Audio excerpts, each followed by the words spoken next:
The burrow had always looked like it should fall over. Rooms leaned on rooms, floors sat at odd angles, and the whole thing rose into the sky like a child had built it out of blocks and refused to start again. It was crooked, stubborn, and warm. It was home. It had never been quiet. There used to be Molly's voice cutting through the house, calling names, giving instructions, warning someone not to do something they were already doing. There used to be Arthur's footsteps and the metallic clink of tools from the shed.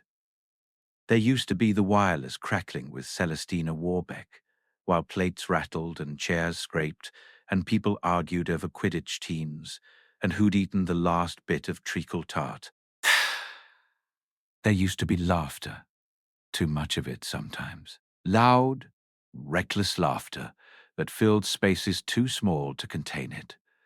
Now the silence pressed against the walls like it had weight, like it could bruise.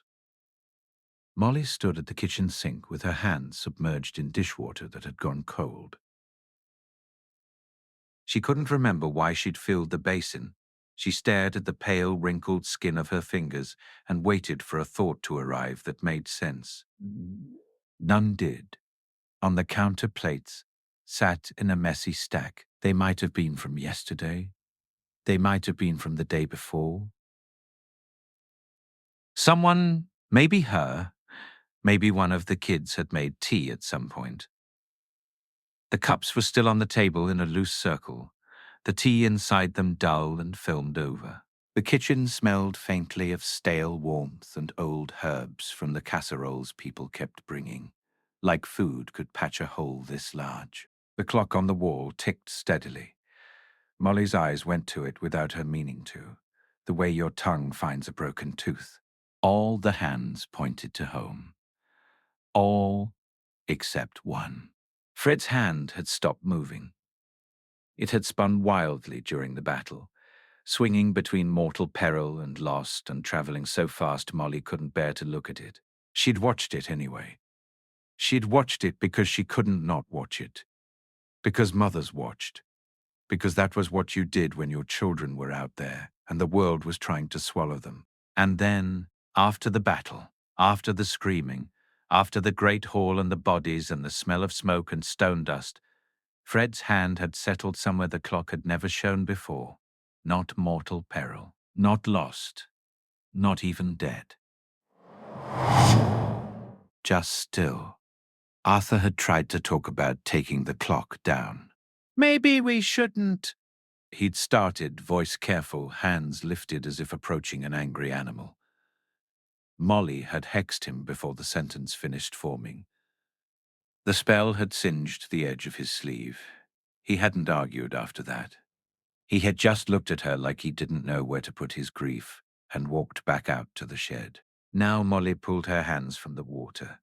They were red and stiff, and she couldn't remember when they'd started feeling like someone else's hands. She dried them on her apron.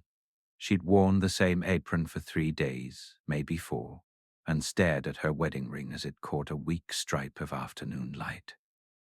How many times had these hands smoothed Fred's hair? How many times had they wiped jam from his mouth, bandaged scraped knees, pushed him away from biscuits cooling on the counter? She remembered the great hall too clearly, the way the world had narrowed to one small space on the stone floor, the way she touched his face, the way his cheek had been cold. Her hands were cold now too, and she couldn't make them warm, no matter how close she stood to the fire. Outside the window, the garden gnomes chittered in the overgrown beds, like nothing had happened, like the earth hadn't swallowed a boy, like the sun didn't rise on cruelty. Molly swallowed hard and turned toward the stairs. The burrow greeted her the way it always did, with creaks and groans and little sounds that were as familiar as breathing. The third step whistled. The seventh groaned like an old man. The banister wobbled in one place where Charlie had once swung from it and cracked the wood. The house was ancient and temperamental, and hers. It had always been full of life. Now the landing upstairs felt like a corridor in a museum.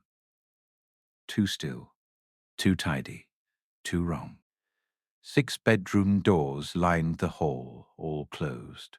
Ron's door was still plastered with Chudley Cannon's posters, corners peeling up. He'd barely left his room since they came back. When Harry visited, Ron would come downstairs and sit at the kitchen table, and the two of them would share a silence that somehow said more than any conversation. Ginny's door still had a crooked keep-out sign from when she was 11. Molly knew, without needing to look, that Ginny wasn't inside. Her daughter was out in the orchard most days, throwing quaffles at makeshift hoops with a sharp, angry force that made Molly's chest ache. Ginny didn't cry where anyone could see. She turned her grief into motion, into sweat and bruises, and wild speed on a broom. Bill and Charlie's old room stood empty. Bill had Shell Cottage now. Charlie had left 3 days after the funeral, eyes hollow with the need to be somewhere far away, somewhere dragons demanded all his attention, so his mind had no space for the empty chair at the table. Percy's door was shut too, newly shut, in a way that felt almost strange after all the years it had been absent from this hallway. Percy had come back the day after Fred's burial. He had arrived carrying a small case, wearing robes too formal for grief, and he hadn't asked permission. He'd climbed the stairs to his old room, shut the door, and disappeared into the quiet. Molly heard him sometimes, pacing so, back and forth, back and forth. The floorboards translating his guilt into sound. Guilt walked in circles, and at the end of the hall, the twins' room. Molly hadn't meant to go that way. She didn't make a decision. Her feet simply carried her, like some part of her still believed the door might open and both boys would be inside, arguing about something stupid, alive and whole. The door was painted with fading magical graffiti, Weasley's wizard wheezes in letters that occasionally rearranged themselves, spelling nonsense before snapping back into place. A skiving snack box label was stuck to the frame. A scorch mark from an old experiment darkened the lower panel. The door was locked. George had locked it the first night home. He hadn't come out since. Molly pressed her palm flat against the wood. She could feel the faint warmth of wards and enchantments beneath it. George's magic. George's presence. Alive. Alive. She had to remember that. 6 of her 7 children still breathed. People kept telling her to be grateful. They said it like gratitude was a spell you could cast to make grief smaller. But gratitude felt like betrayal when Fred was in the ground and George was locked in a room that had been built for 2. "George," Molly said softly. Her voice felt thin. "I've made soup." She hadn't. The kitchen was full of casseroles from neighbors and order members, and people who didn't know what else to do with their hands. Molly hadn't cooked since the battle. She couldn't bear the thought of making food Fred would never taste. No answer came. "You need to." Molly's throat tightened. "Please." The word cracked. She pressed her forehead to the door and breathed. Just breathed. The wood was cool under her skin, but the magic behind it pulsed faintly like a heartbeat. She couldn't break. Not yet. Someone had to hold them together. And it had always been her job, hadn't it? She was the mother, the center, the one who kissed bruises and patched torn robes and made things right again. But she couldn't make this right. Behind her, another door opened. Molly turned sharply and nearly collided with Percy. He stood in his doorway half in shadow, hair untidy, glasses slightly crooked. He looked like he'd lost weight. They all had. Grief stole appetite and sleep and color from faces. Percy looked young, suddenly. Not a ministry official. Not the son who'd chosen rules over family. Just her third boy, standing uncertainly in a hallway that still remembered the sound of his laughter from years ago.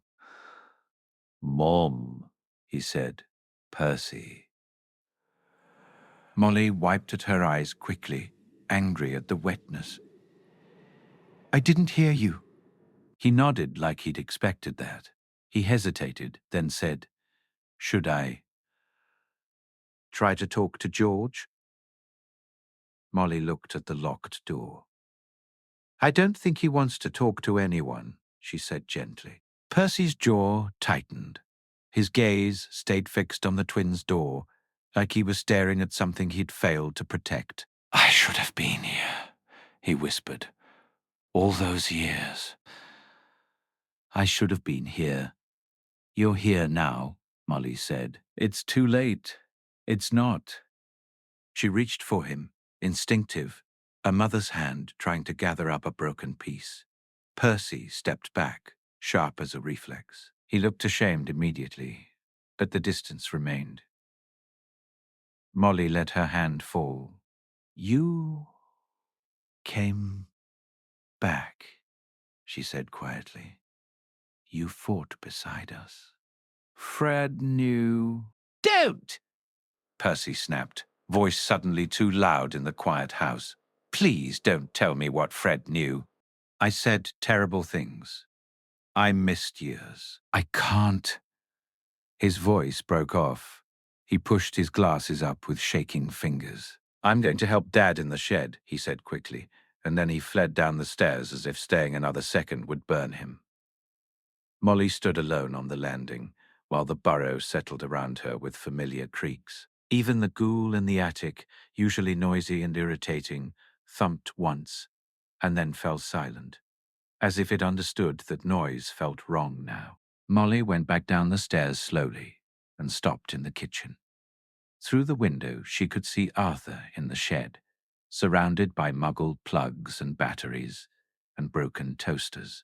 He was holding a rubber duck and turning it over and over in his hands without really seeing it, like the object might contain an answer if he stared long enough. Percy appeared in the shed doorway, hesitating. Arthur looked up. Father and son regarded each other for a long moment. Then Arthur nodded toward a stool. Percy sat.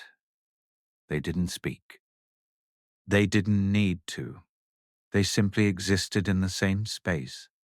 And for now, that had to be enough.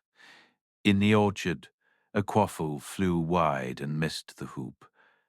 Ginny's scream followed, raw, furious, wordless. Molly watched as her daughter collapsed into the grass, shoulders shaking. Molly's hand went to the back door handle before she realized she'd moved, but she stopped.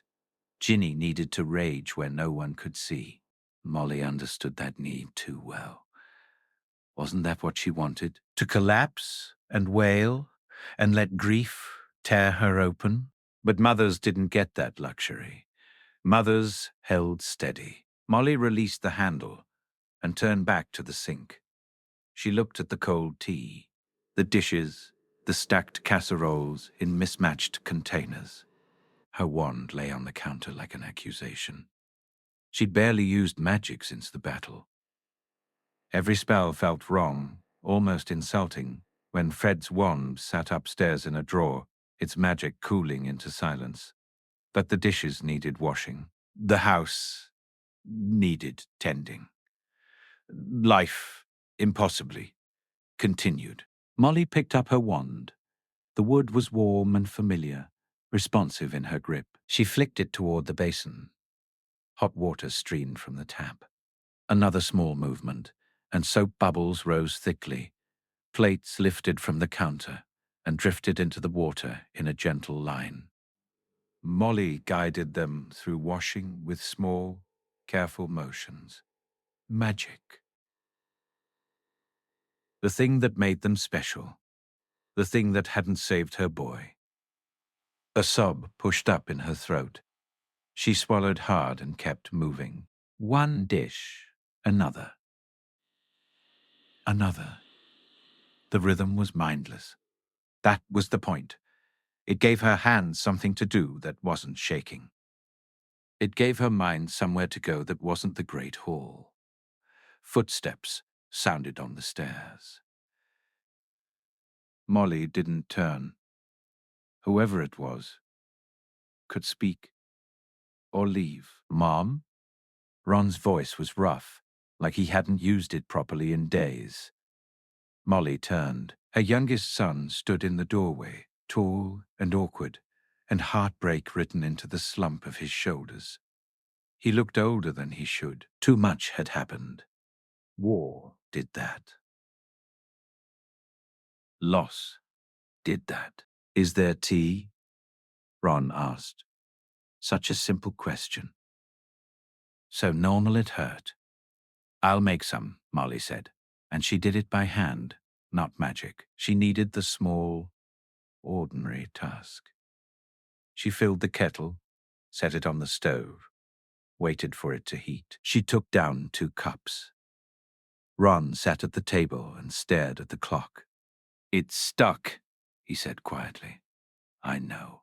We could get it fixed. Ron's voice had the careful edge of someone offering a solution they already knew wouldn't be accepted. No. Molly said it softly, but firmly. Ron nodded. He understood.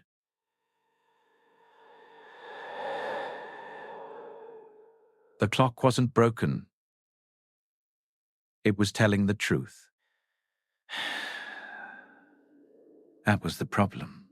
The kettle whistled. Molly poured the water over tea leaves and watched them unfurl, releasing bitter scent into the kitchen. She added milk to Ron's cup, too much the way he'd liked it when he was small, and set it in front of him. Thanks, he murmured, without looking up. They sat in silence while the sun slid lower, spilling a tired golden light across the table. Dust motes floated in the beams. Rings from old teacups marked the wood. And there was the empty chair. Fred's chair. Molly's eyes kept catching on it. She kept seeing Fred leaning back on 2 legs, grinning about something. Always grinning. He'd never sat still. He'd never been quiet. He'd filled spaces. Now the space he'd left felt bigger than the whole house. Harry's coming by tomorrow, Ron said, after a long time. If that's all right. Of course it's all right, Molly replied immediately. He's always welcome here. Ron traced the rim of his cup with 1 finger. He is not sleeping, Ron said. Hermione says he wakes up screaming. Thinks he's back in the forest. Thinks he's... Ron stopped, swallowed. We all are, aren't we? Back there, all the time. Molly reached across the table and put her hand over Ron's. His fingers were large now, adult hands, but she could still feel the memory of them, small and sticky with jam reaching up for her. It gets easier, she lied. With time? Ron asked, voice flat. Does it? Molly stared at him. I don't know, she said honestly. The truth sat between them like a heavy object. Ron's eyes met hers, and she saw the same raw wound she carried inside her own chest. I keep expecting him to walk through the door, Ron whispered. I keep hearing him. I hear George's voice, but it sounds like Fred, and then I remember, and it's... He shook his head hard. It's not fair. No, Molly said. It's not. Ron's voice broke. We were supposed to have time. There was nothing to say to that. No words that could patch it. So Molly held his hand and let the silence exist without trying to fix it. Upstairs, behind the locked door, George grieved alone in the room that was suddenly too large. Later, Arthur came in from the shed, with grease on his hands and exhaustion in the lines of his face. Percy followed him, face pale, eyes red-rimmed. Ginny came in last, grass-stained and furious-looking, and took her seat without speaking. Molly warmed soup, one of Fleur's casseroles, chicken and herbs, and ladled it into bowls. They ate at the table, 5 of them, and the empty chairs seemed to multiply. Fred's chair, Bill's chair, Charlie's chair, George's chair. The table had always been crowded, elbows knocking, plates being passed. Someone always asking someone else to stop talking with their mouth full. Now there was too much space between them. Like the wood had expanded to show the gaps. "We should say grace," Molly heard herself say. They all looked up at her, startled. When had they last said grace? Years ago, before the war had turned everything into survival. But Arthur nodded slowly. They joined hands. The chain was incomplete, spaces where Bill and Charlie and George should have been. Molly bowed her head, opened her mouth. No words came. What was there to be grateful for? That 6 survived? That the war was over? That Voldemort was gone? Fred was still dead. Gratitude felt like ash. The silence stretched until Arthur spoke quietly, saving her from it. "Thank you for this food," Arthur said. "And for family, and for home." "For home," Percy echoed, voice tight. They ate. The soup was good. Fleur was an excellent cook. Molly tasted nothing. After dinner, Ron and Ginny disappeared upstairs. Percy hesitated, then went up too. Arthur went back to the shed, needing the quiet of his muggle things. Molly washed dishes again, by hand this time, needing the sting of hot water, needing the simple proof that she was doing something. When the kitchen was clean, she climbed the stairs once more. At the twins' door, she pressed her ear to the wood. Inside, so faintly she wasn't sure it was real, she heard crying. "Oh, George," Molly whispered. She slid down to sit against the door, back to the wood, and stayed there as night deepened, the burrow creaking around her like an old guardian. The next morning, an owl arrived with a sharp tap against the window. Molly sat at the table with her 3rd cup of tea.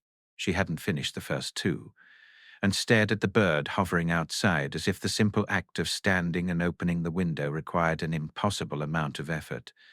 "For 3 heartbeats," she considered, ignoring it, letting it leave, letting the world stop sending things into her house. But life demanded participation, even from people who didn't want to participate anymore. She opened the window. The owl swept in, dropped a rolled parchment onto the table, and flew away without waiting. Even the owls seemed to understand the burrow wasn't what it used to be. The letter was from Charlie. Molly recognized his hurried scrawl instantly. She read it slowly, tracing each line like it might warm her hands. "Romania is cold. The dragons are restless. Norberta has eggs, 12 of them. Hagrid will be pleased. I'm keeping busy. The work helps. The synagogue. I'm sorry I left so soon. Tell everyone I love them. Tell George I'm here if he needs me. I know I'm not really there, but tell him anyway." Molly folded the letter and set it on the growing pile beside the bread bin. There were dozens now. Messages from people she barely knew, all trying to put words around a loss that didn't fit into language. Arthur appeared in the doorway, still wearing his nightshirt, though it was late morning. He'd stopped going to the ministry. Kingsley had told him to take as long as he needed. Arthur looked smaller lately, as if grief had compressed him. "Charlie," Molly said, holding up the letter. "He's well. The dragons are keeping him busy." Arthur nodded and made tea with slow, careful movements, like he had to think about each one. He sat across from her. They didn't speak for a while. They had too much to say. Saying it out loud made it real. Real was unbearable. Finally, Arthur said, "I should go to the shop. Check the wards. Make sure everything's holding." "George won't like that," Molly murmured, glancing upward, as if she could see through the ceiling. "George isn't managing anything from his room," Arthur said, voice strained. "He needs time, yes, but he also needs to eat and breathe and—" "Merlin, Molly, I don't know what to do." Molly reached across the table and took his hand. "You can't fix this," she said softly. Arthur's eyes filled with something sharp and helpless. "Then what good am I?" The question landed like a stone. Molly squeezed his hand. "We keep going," she whispered. "That's what we do. We keep going." Arthur nodded once, like a man agreeing to carry something heavy, because there was no other choice. That afternoon, Molly forced herself into the garden and pulled weeds with a vicious focus. The dirt stained her fingers black. Good. It felt like proof she could still do something, even if it didn't matter. Bill and Fleur arrived with a basket of lunch. Fleur's voice was gentle, her hands steady. Bill's eyes were tired, but determined. They brought food and presents, not demands. It helped more than Molly wanted to admit. Harry came with Ron the next day, quiet as a shadow, eyes haunted. Molly hugged him and felt him collapse into her arms, like he was holding himself together by thread. "I'm sorry," Harry whispered. "I'm so sorry." "You have nothing to be sorry for," Molly said fiercely, gripping his shoulders. "Fred died fighting for a world worth living in. That was his choice." Harry nodded, but guilt lived in him like a cage. Later, Bill went upstairs and sat outside the twins' door and talked anyway, about dragons, about Gringotts, about repairs, filling the silence with words George might not listen to but might need to know were there. At first, George only said muffled, "Go away." Ah, but it was a response. It meant he was still there. And late that night, when Molly climbed the stairs again, drawn, like always, to that door, she found it slightly ajar. Her heart jumped hard enough to hurt. She pushed it open carefully. George stood by the window with his back to her, staring out at the stars. He was too thin. His hair was a mess. His clothes hung on him like he'd forgotten the shape of himself. "George," Molly breathed. He didn't turn at first. "Bill sat out here for 3 hours," George said, voice rough and unused, talking about dragons like I cared about dragons. "He was trying," Molly said softly. "I know," George replied, his shoulders hunched. "Everyone's trying. You're all trying so hard and I can't." His voice fractured. "I can't give you what you need. I can't be okay." "No one's asking you to be okay," Molly whispered. George turned then, and Molly's breath caught. He looked exactly like Fred. Same face, same hair, same bones. But his eyes were empty, in a way Fred's had never been. "Everyone's asking me to eat, to sleep, to come out, to live," George said. "That's moving on. That's surviving. I don't want to survive without him." The words came out broken and honest and terrifying. "I don't know how we were," he whispered. "We've always been.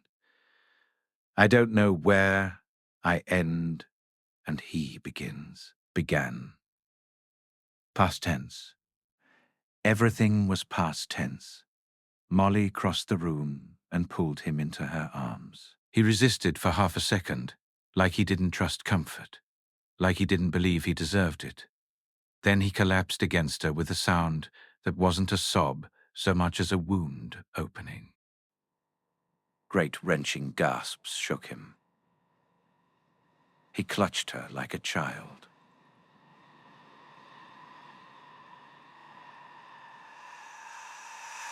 Molly held him, rocked him, cried with him.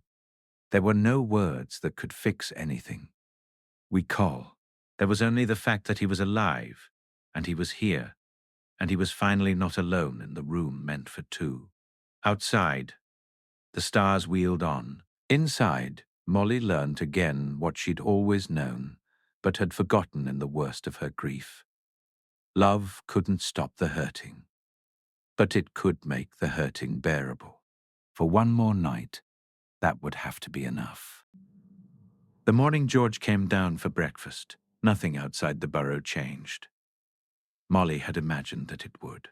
She'd imagined, in the sleepless hours, when hope felt dangerous, that the world would tilt in some small way to acknowledge what it meant that her son had taken a step back toward the living. She'd imagined sunlight pouring through the windows like a blessing, the clock on the wall correcting itself, something cosmic and obvious. But the sky was the same watery grey it had been for days. The garden still held last night's damp chill. The kettle still sat where it always sat. And the Weasley clock, stubborn, merciless, still showed Fred's hand frozen in that impossible stillness. Molly stood at the stove in silence, listening. She hadn't heard footsteps yet. She hadn't heard anyone moving upstairs. She told herself not to expect too much. One night of tears and an open door didn't mean healing. It didn't mean George would come down. Still, her hands moved the way they always had. Eggs, bread, tea, the familiar rhythm of feeding people, of building something ordinary out of a day that felt impossible. Behind her, a creak on the stairs. Molly's breath caught, but she didn't turn quickly. She didn't want to startle him. She didn't want to make it into a moment so big that it crushed him. Another step, then another. A pause, and then George was in the doorway. He looked awful. His robes hung too loose. His face was gaunt. Shadows sat under his eyes, so dark they looked like bruises. His hair was tangled. His shoulders were hunched, like he'd forgotten what it felt like to stand up straight. But he was there. He crossed the kitchen slowly and sat at the table in his usual chair. Fred's old chair on the other side still empty, still loud in its emptiness. George didn't look at it. Molly didn't look at it. They pretended for a few seconds that it wasn't a screaming absence between them. Molly put a plate in front of him. Eggs, toast, bacon, the same breakfast she'd made for decades. She poured him tea. Her hands were steady because they had to be. "You don't have to eat it all," she said quietly. "Just try." George stared at the plate like it was a complicated spell, like he'd forgotten what food was for. He picked up his fork. "Put it down." Picked it up again. Finally, he lifted a small bite of egg to his mouth. Chewed, swallowed. It was such a tiny action, and yet Molly felt something in her chest unclench, just slightly, as if her body had been holding its breath for weeks. Small victories, she thought. That was what they lived on now. Arthur appeared in the doorway and froze when he saw George. For half a second, his face was blank with shock. Then something softened in him. Relief, fear, love, all tangled together. He moved carefully, like sudden motion might spook George, and sat down with slow caution. "Morning," Arthur said, voice gentle. George didn't answer. But he stayed. Footsteps on the stairs again. Ron came down, hair sticking up, eyes dull with exhaustion. He reached the bottom step, looked into the kitchen, and stopped so abruptly Molly heard him stumble. Ron stared at George, like he didn't trust his own eyes. George didn't look up. Ron swallowed hard. forced his face into something like casualness, and stepped into the kitchen. "Morning," Ron said too loud. George still didn't respond, but he didn't leave either. Ron took a seat at the table, glancing between Molly and Arthur, like he was asking permission to believe this was real. Molly gave him a small nod. "Be normal," it said. "As normal as we can manage." They ate in silence, but it wasn't the old silence. It wasn't comfortable. It was fragile, like glass. Ginny came in last, still in her nightdress, hair a wild mess. She saw George and stopped. Tears sprang into her eyes immediately, but she blinked them back with a fierce stubbornness that made Molly's throat tighten. Ginny sat beside George without speaking. She reached for the marmalade. The ordinariness of the gesture felt like grace. For a few minutes it almost felt like a family breakfast again. Then Percy walked in, already dressed in neat ministry robes. He carried routine like armor. He sat straight back at the table, like posture could hold him together. "I'm going to the ministry today," Percy announced into the quiet. "Kingsley wants to discuss the new Muggle Protection Act." "I'll be back for dinner." "All right, dear," Molly said automatically. Percy nodded as if satisfied, then pushed food around his plate without eating much. None of them were eating much except Ron, who ate everything in front of him with the grim determination of someone who'd learned during the war that you ate when food existed, because you never knew when you'd be able to again. Breakfast ended. Percy left. Arthur went to the shed. Ginny disappeared upstairs. Ron lingered near the table, shifting from foot to foot, clearly wanting to say something to George, and clearly having no idea what. George sat very still, eyes on the table, hands clenched around his mug. Ron cleared his throat. I'm going to head out later. Maybe see Harry." George didn't answer.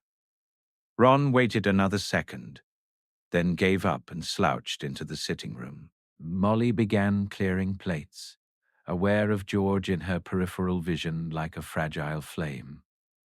She didn't want to crowd him. She didn't want to push. She washed dishes by hand because she needed the heat and the motion and the sting of it. Water ran. Soap foamed. Plates clinked. Behind her, George's chair scraped softly. Molly's heart jumped. George didn't leave. Instead, he stood at the table like he wasn't sure where to put himself. "Mum," he said. Molly turned slowly. "Yes, love." George stared at his hands. They were the same hands Fred had had. It made Molly's chest hurt. "The shop," George said. Molly felt her stomach twist. "Your father's been maintaining the wards." "That's not what I mean." George's voice was rougher than before. "Someone needs to check on it properly. The stock. Everything." Molly took a careful breath. This was more than George had said in weeks. It was a thread reaching out toward the world. "I can go," Molly offered automatically, but even as she said it, she knew it wasn't right. Molly Weasley, marching into Weasley's Wizard Wheezes alone, walking among Fred's handwriting and Fred's jokes and Fred's work, would tear her open. George shook his head.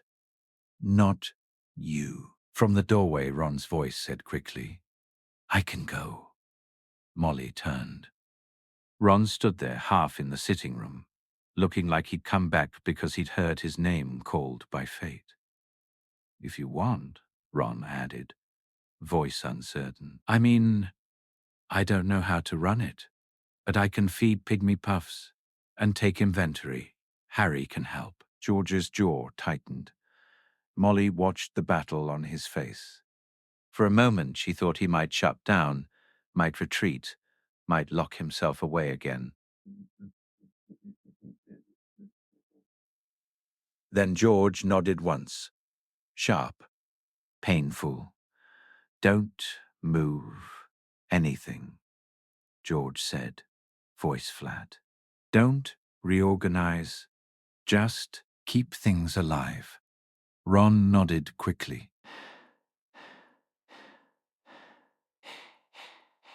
I can do that. It wasn't much. It was barely a plan, but it was something. Responsibility past, a piece of life continuing. Molly watched her sons, her remaining sons, try to build a bridge over grief with hands that shook. The day moved forward in small, stubborn pieces. Molly cleaned. She folded laundry. She went into the garden and pulled weeds. She did it all because doing nothing felt like drowning. Ron and Harry left mid-morning, apparating from the yard with a quiet crack. Molly stood at the window and watched the empty space they left behind. Ginny went flying in the orchard, brooms slicing through the air with violent speed. Molly tried not to watch too closely. Fear lived in her now. Fear of everything. Percy returned late, exhausted and overworked, carrying papers and reports and the smell of parchment dust. He went upstairs without much conversation. Arthur spent hours in the shed, tinkering with muggle wires, like the small puzzles could replace the big one. By evening, Ron and Harry returned, smelling faintly of sweets and dust and old enchantments. Ron looked pale. Harry looked even paler. "How was it?" Molly asked, voice tight. Ron swallowed. It's all the same." Molly's hands clenched around the edge of the canter. "Everything's how they left it," Ron continued quietly. "There's half-finished inventory in the workshop. Fred's notes everywhere. His handwriting." His Ron's voice cracked, and he stopped, breathing hard. His mug was still on the desk. "Coffee gone moldy." Harry stared at the floor. "It's hard, but the woods are holding. The pygmy puffs are fine." Molly nodded, like she could accept those words. "Did you touch anything?" she asked Ron, remembering George's instruction. Ron shook his head immediately. "No. We didn't move a thing. I swear." Molly exhaled, relieved and sick all at once. That night, dinner was quiet. George came down, ate a few bites, and then went back upstairs. But he didn't lock his door this time. Molly noticed. She pretended not to. Days passed, and slowly, a strange rhythm formed. George came down for most meals. He didn't talk much. Mostly he answered with one word, sometimes two. But he sat at the table. He existed in the same space. That was the beginning of everything. Ron and Harry went to the shop each morning and came back each evening with careful reports, delivered like fragile glass. "The pygmy puffs are breeding," Ron said one night, trying for lightness and failing. "There's purple fluff everywhere. It's like living inside a pillow." George blinked once. "Feed them twice," he said quietly. "They get grumpy otherwise." Ron nodded quickly, relieved George had given an instruction at all. Orders arrived by owl. Letters from customers. Condolences. Questions about when the shop would reopen. Ron read some of them out, and then stopped when George's fork froze halfway to his mouth. "Tell them we're closed indefinitely," George said, voice tight. "Right," Ron said. "Yeah." Indefinitely. But the questions didn't stop coming. The shop existed. It demanded attention just by being there. Ginny kept flying. Percy kept working. Arthur kept tinkering. Molly kept cooking because she couldn't stop. Because feeding them was the one way she knew how to say, "I love you," without falling apart. One evening, Arthur and Percy came back from the shed covered in grease and exhaustion, and Molly heated another casserole. The five of them ate in tired silence. Ginny came in late, eyes red-rimmed, and sat without speaking. An owl tapped at the kitchen window. It was sleek and official, and it carried a rolled parchment sealed with wax. Arthur took it, broke the seal, and read. His face went carefully blank. "What is it?" Molly asked, though she already feared the answer. Another letter of condolences, another reminder that the world was moving and they were stuck. Arthur set the parchment down as if it burned him. "It's from the ministry," he said. The kitchen went colder. "They're awarding Fred an Order of Merlin," Arthur continued quietly. "Third class, posthumously." Molly didn't breathe for a moment. "They want us to attend a ceremony next month," Arthur finished. The table went silent. Even the clock seemed louder. An Order of Merlin, a medal, a piece of metal, a piece of metal, a ribbon, a handshake from people who hadn't held Fred's body on cold stone. "I won't go," Ron said flatly. "Me neither," Ginny said, voice sharp. Percy said nothing. His face twisted, as if the words were hooks. The ministry had been Percy's world. Now it was offering honor to the brother he'd abandoned for years. Arthur stared at his hands. Molly looked at the letter, and all she could think was, "They think this helps." We don't have to decide now," Molly said quietly. Her voice sounded far away. But she already knew. She would go. She would accept the medal. She would smile and shake hands and let them honor her son, because refusing would feel like saying his death meant nothing, and she couldn't bear that either. There were no good choices anymore. Only choices that hurt differently. That night, when everyone retreated to separate corners of grief, Molly climbed the stairs again. She tried not to, but her feet carried her, as they always did. She paused outside the twins' door. Her hand reached for the wood out of habit. The door was slightly open. Molly's heart leapt. She pushed it gently and found George standing at the window, staring out at the sky like the stars might speak. He didn't turn immediately. "Everyone's trying," George said quietly, as if continuing a conversation that never ended. "You're all trying so hard." Molly stepped into the room and closed the door softly behind her. She didn't lock it. George's shoulders rose and fell with a breath that sounded like it hurt. "I can't," he whispered. "I can't give you what you need. I can't be okay. I can't move on." "No one's asking you to move on," Molly said. George turned. His eyes were tired and empty, but they met hers. "Everyone's asking me to live," he said. "That's moving on. That's surviving. And I don't want to survive without him." The words landed like stones. Molly crossed the room and pulled him into her arms before she could think. George resisted for a heartbeat, then broke. Great sobs shook him, raw and jagged. Molly held him and rocked him like she had when he was small. Like she could rock the grief out of him. She couldn't, but she could hold him while it tore through. And outside the burrow, the moon rose and the world kept turning, indifferent as always.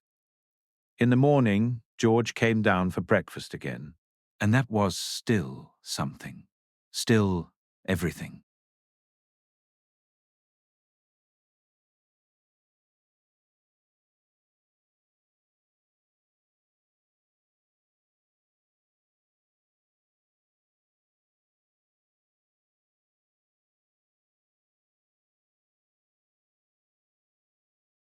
The decision to reopen Weasley's Wizard Wheezes didn't arrive like a thunderclap.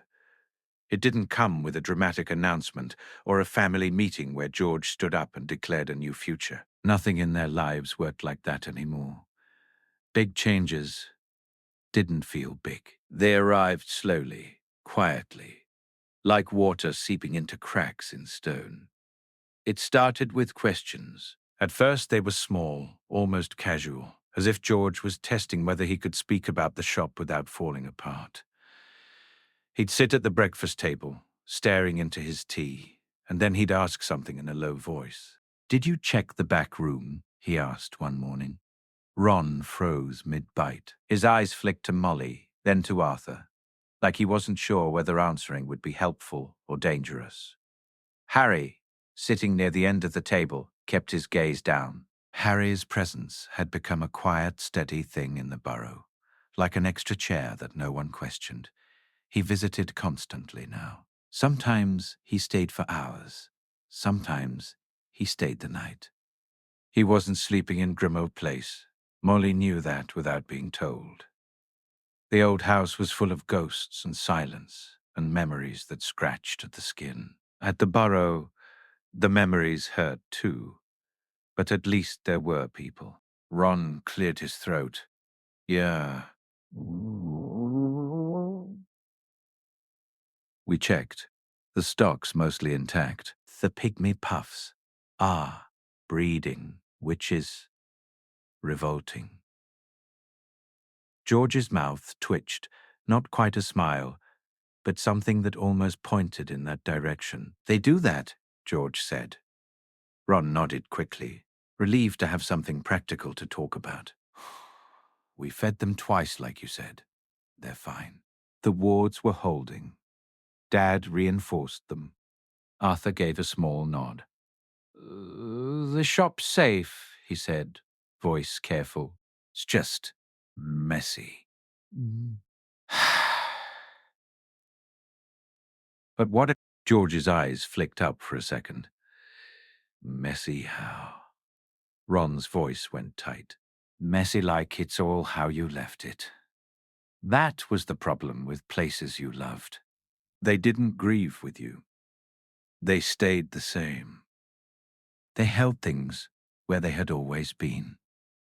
They preserved the shape of a life that no longer existed." George didn't respond, but his hands tightened around his mug, and his knuckles went pale.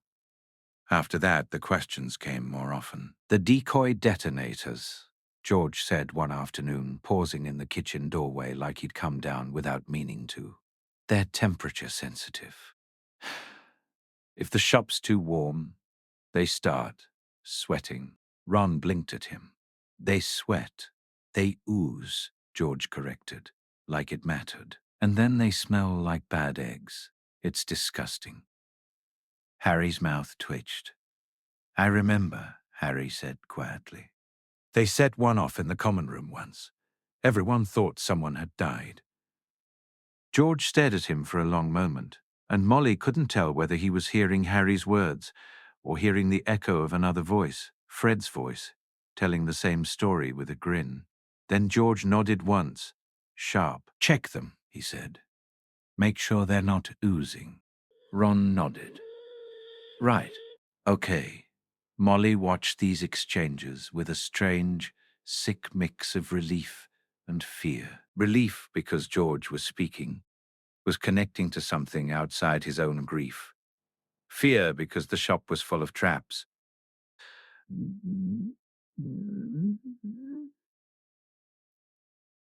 Not magical traps, though it had those too, but emotional ones. Fred's handwriting. Fred's workbench. Fred's mug. The sound of the bell over the door. The smell of sweets and fireworks. Every corner of it screamed, he was here. George hadn't been back. Not once since the battle. Not once since he'd walked out of Hogwarts alive and left his twin behind. Sometimes Molly caught George staring at nothing, face blank, and she could almost see him standing in the corridor again, smoke in the air, stone dust on his tongue, the world cracking apart. The questions built anyway, day by day. By the second week, Ron and Harry were going to the shop, every morning like it was a job. Ron complained constantly, but he still went, because complaining was how Ron proved he was coping. Harry went without comment. Harry did a lot of things without comment these days. He helped because helping was the only way he knew to keep the guilt from swallowing him. Some evenings they came back, covered in dust and glittering spell residue. Some evenings Ron came back pale and quiet, and Molly knew he'd seen something he couldn't put into words. George listened without looking at them. He heard everything. Then, one morning at breakfast, George said a single word that made the whole kitchen stop. Yes, it was so quiet, Molly almost thought she'd imagined it. Arthur had been speaking gently, like he was approaching a wounded animal. George, Arthur said, if you want to check the shop yourself, if you want to go. George stared into his tea for a long time. Molly could see the tension in his shoulders, the way his entire body looked like it was bracing for impact. Do you want to? Ron asked cautiously. Molly held her breath. George swallowed hard. Yes, he said, just that, one word. No explanation, no emotion, but it was a door opening. They went together. George, Ron, and Arthur. Harry didn't come that first time.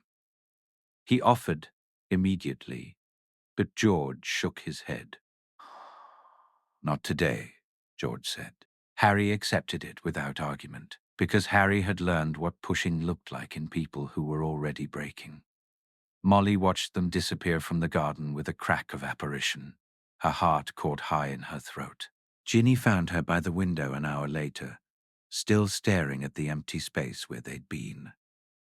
He'll be all right, Ginny said, voice tight. Will he? Molly whispered. Ginny's jaw set, the stubborn Weasley in her flaring. He has to be. We all have to be. Molly didn't answer, because having to be didn't make it easier. Ginny crossed the kitchen and poured herself water.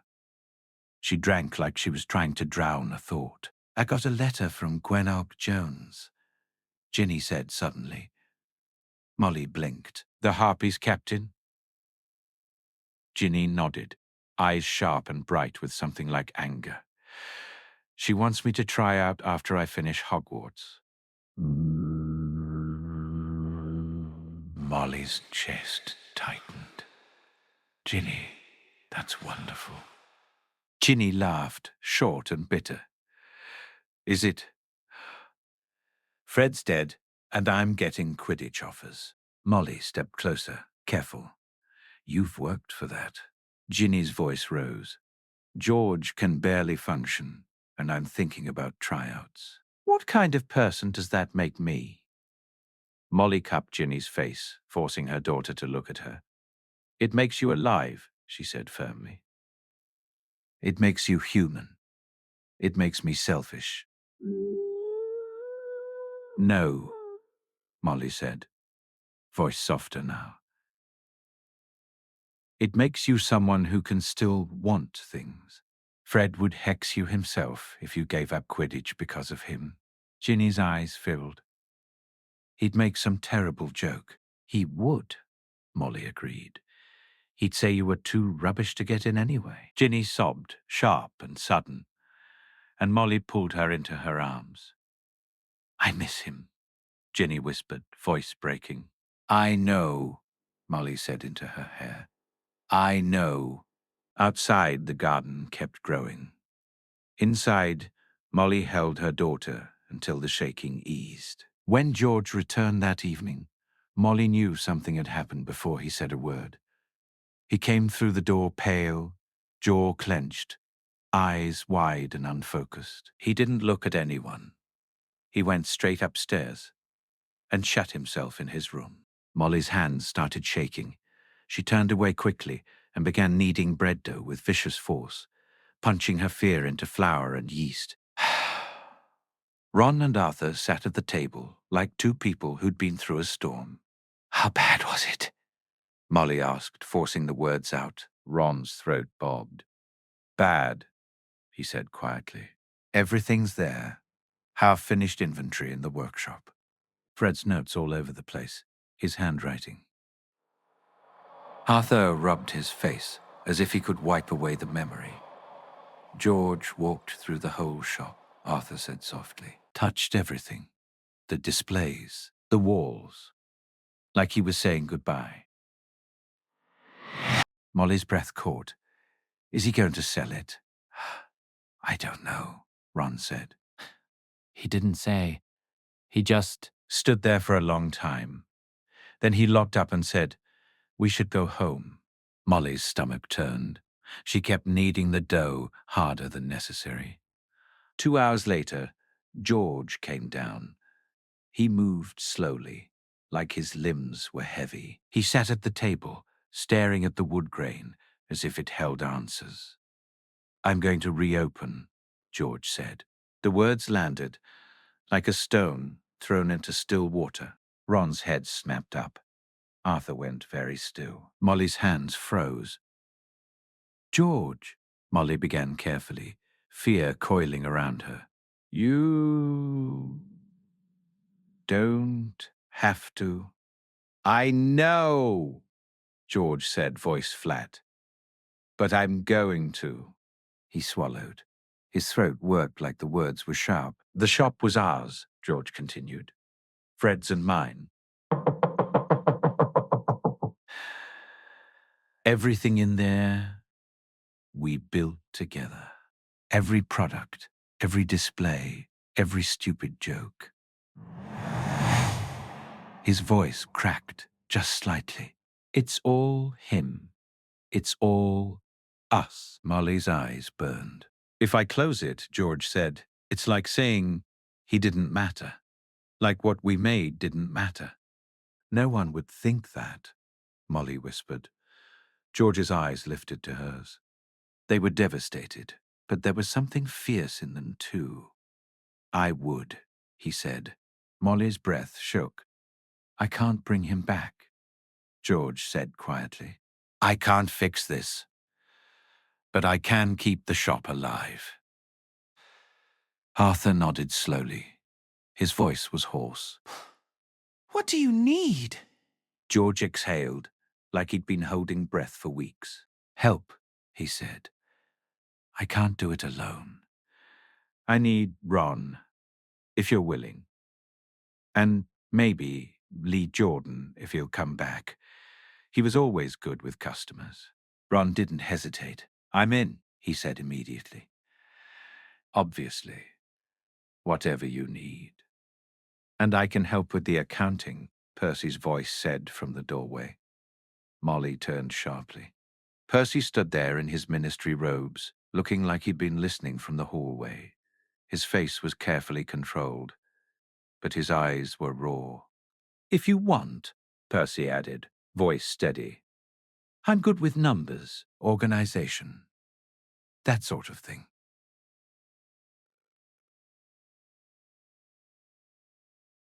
That sort of thing. George stared at him. The air tightened with all the years between them. Percy leaving. Percy choosing rules. Percy missing everything. Percy returning too late to stop the worst thing from happening. Why? George asked. Percy's throat bobbed. For a second, his composure cracked, and he looked like a boy again. Because you're my brother, Percy said. Because I failed you before. I failed all of you. I can't fix that, but I can show up now, if you'll let me. Silence stretched. Sun laughed. For one awful moment, she thought George would refuse. Thought he'd throw Percy's offer back at him like a blade, but George nodded once. Okay, George said. Percy's shoulders sagged with relief, like he'd been carrying something impossibly heavy. It wasn't forgiveness. Not yet. but it was a door opening. The next week became a blur. George threw himself into preparations with a frightening intensity. Lists appeared everywhere. Parchment sheets covered in neat writing. Tasks broken down into smaller tasks, each item marked with harsh precision. Inventory. Display repairs. Warding checks. Product testing. Staff hiring. Mail order system. Reopening date. Ron followed him around like an assistant, trying to keep up. Harry came most days too, helping with heavy lifting and quietly stepping into the spaces where things hurt too much. Percy arrived after work, sleeves rolled, sorting receipts, organizing ledgers, building systems that made George's eye twitch but worked brilliantly. They didn't talk much, Percy and George, but they shared space. They worked beside each other. Sometimes that was the beginning of forgiveness. Then, on a Wednesday, the flu flared green, and Lee Jordan stumbled into the burrow with singed dreadlocks and a battered rucksack. Molly was in the kitchen and saw him first. Lee froze when he saw her. His face crumpled. "Mrs. Weasley," he said, voice breaking. "I'm so sorry about Fred. I should have come sooner. I should have been at the funeral.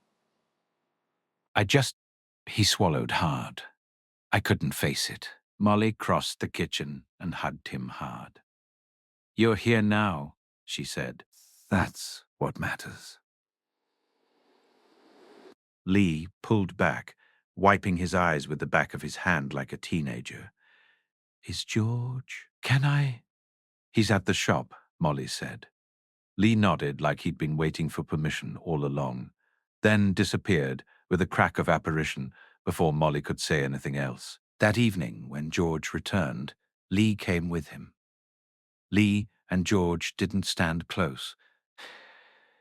They didn't hug. They didn't do anything dramatic. They just orbited each other, like two planets pulling at the same gravity. Lee's eyes were red. George's jaw was tight. But they were together.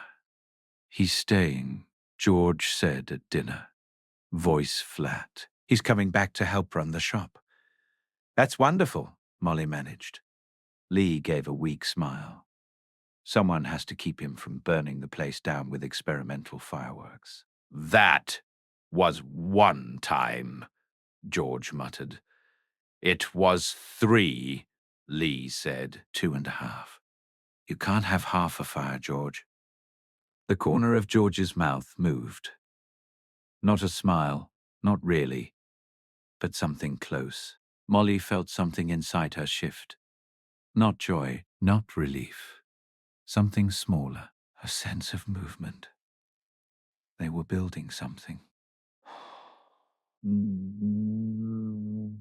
Not the life they'd had. Never that. But something. A week later, during a quiet dinner, Ron was rambling about something that had happened at the shop. A customer had come in looking for love potion antidotes, claiming his girlfriend had dosed him. Ron was ranting about how ridiculous people were, and I told him.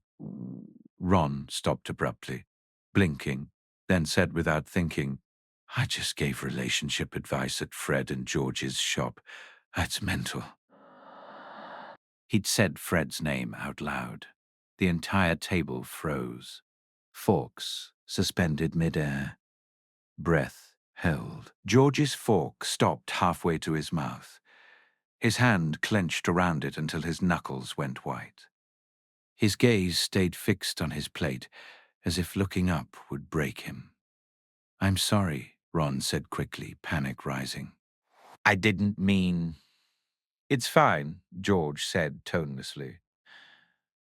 But it wasn't fine. The name hung in the air, heavy and honest, filling the kitchen like smoke. Ron pushed back from the table, face tight. "I'm an idiot. I'm going to..."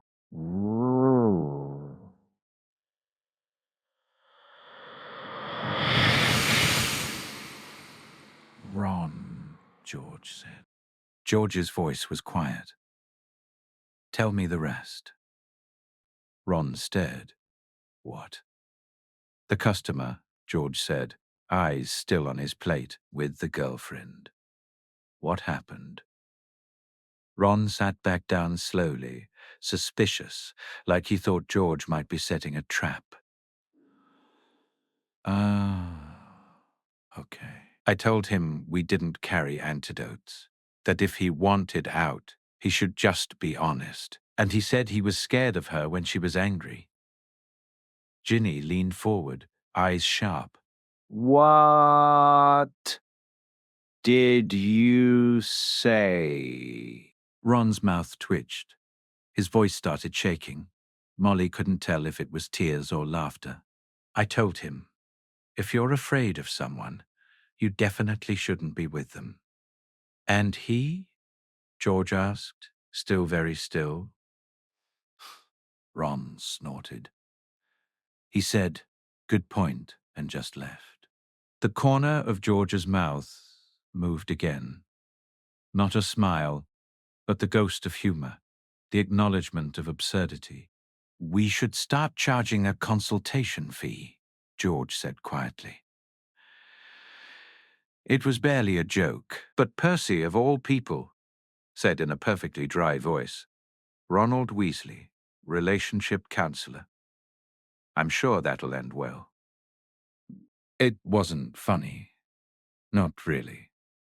But something about Percy, serious, formal Percy, saying it with that deadpan tone cracked something open.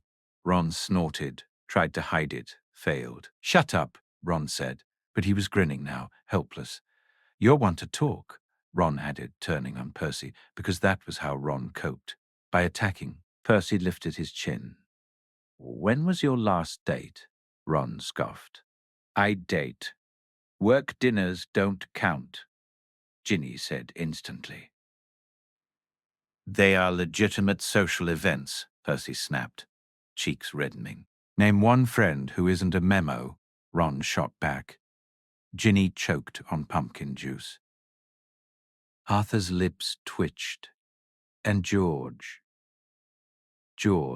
made a sound. It wasn't laughter. It wasn't even close. But it was there. A small exhale, like a cough, like air escaping a crack in the wall. Molly's throat tightened, her eyes burned. They were bickering, actually bickering, like before. George stood suddenly, gripping the back of his chair. The laughter died instantly. Thou. Everyone froze, afraid they'd pushed too far. But George didn't leave. He bowed his head. His voice came out quiet and broken. Fred would have had something to say, George whispered. Something terrible. Something that would have made us laugh. Made Percy furious. Made Mum yell. His voice cracked. He always had something to say. Always. And now there's just. He gestured toward the empty chair. Nothing. Silence fell again, heavier than before. But it was different now. Honest. Not avoidance. Truth. Ron swallowed hard. Then he said, careful, as if stepping onto thin ice. He would have said, at least I have a love life, Percy. Your cauldrons don't count. George's shoulders shook. For a terrifying moment, Molly thought he was crying. Then George looked up. His eyes were wet, but not spilling. His mouth was curved in the smallest, most painful smile Molly had ever seen. Yeah, George whispered. Yeah, he would have said that. It wasn't healing. Not yet. But it was remembering without being destroyed by the remembering. And for the first time since Fred died, something in the burrow felt slightly less suffocating. That night, long after dinner, Molly lay awake beside Arthur and listened. She heard George's door opened softly. Footsteps in the hallway. A pause outside Percy's door. A quiet knock. Molly held her breath. "It's me," George said, voice muffled through walls. Can we talk?" There was a long silence. Then Percy's door opened. Molly couldn't hear what they said. Only the low murmur of voices, private and fragile. But the conversation lasted a long time. When it finally ended, Molly heard something she hadn't heard in weeks. 2 doors closing, not locking. Just closing. Molly reached for Arthur's hand in the dark. He squeezed back, and together they lay there, listening to their children breathe in their separate rooms, grateful for every sound of life. Outside, the stars wheeled on. Dawn would come, indifferent as always. But for the first time in a long time, Molly thought she might be able to face it.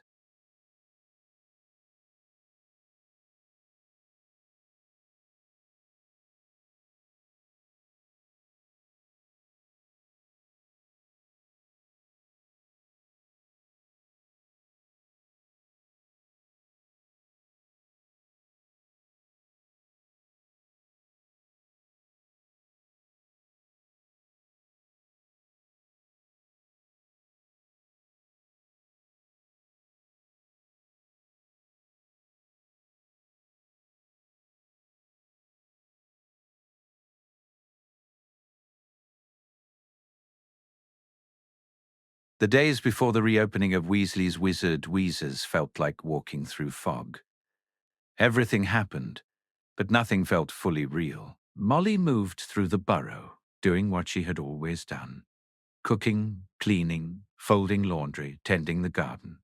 But now every ordinary action carried a strange double weight. It was both proof of life and proof that life continued without Fred. George left early each morning and came home late. Some days he didn't speak more than 10 words. Some days his face looked steadier, jaw set with purpose.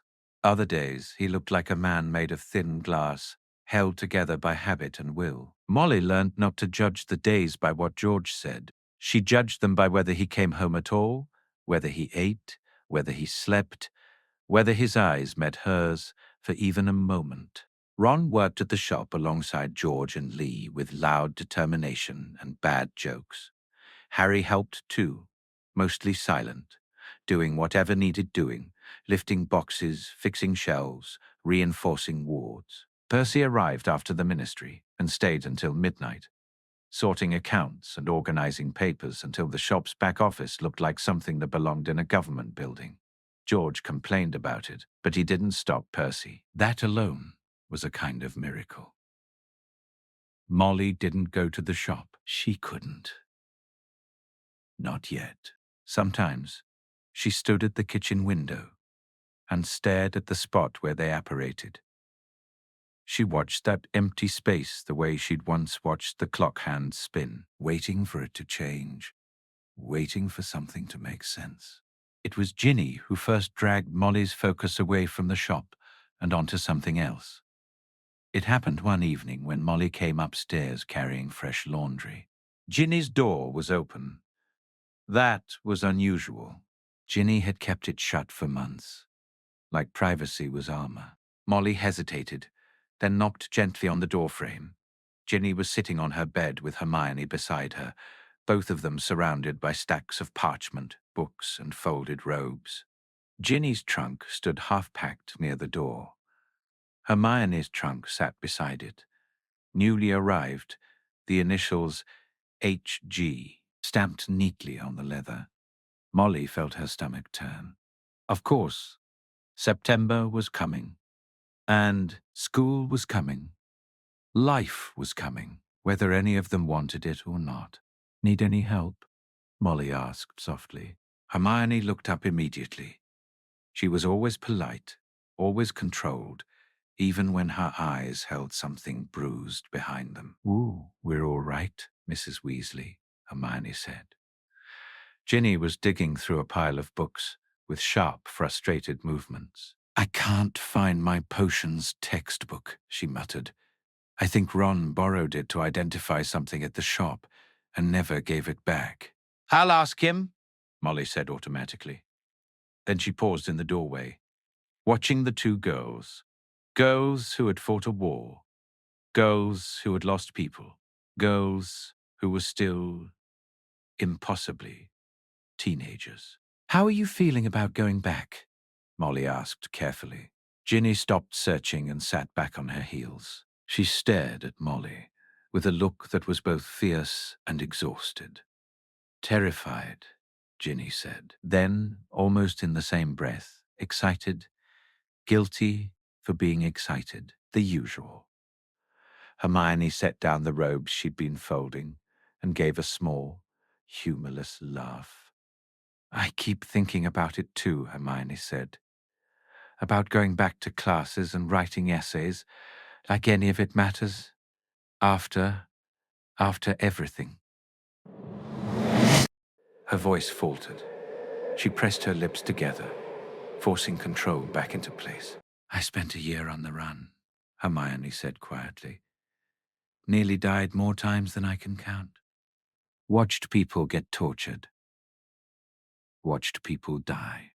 And now I'm supposed to sit in a classroom and write about transfiguration theory. Yes, Molly said firmly. She surprised herself with the strength in her voice. Because the world didn't end. Ginny's eyes flashed. It feels like it did. I know, Molly said, but it didn't. And you, too. You're so young. You have so much life ahead of you. You can't let grief trap you. Ginny's face crumpled. It feels selfish. It isn't, Molly said, stepping into the room. Ginny's voice rose. Fred's dead. George is barely holding together. And I'm thinking about Quidditch tryouts and newts, and whether Dean Thomas will be weird around me in the corridors. Molly crossed to her and cupped her face in both hands, forcing Ginny to meet her eyes. What kind of person does that make you? Molly echoed softly. It makes you a 17-year-old. It makes you alive. Ginny's tears spilled over. I'm scared, Ginny whispered.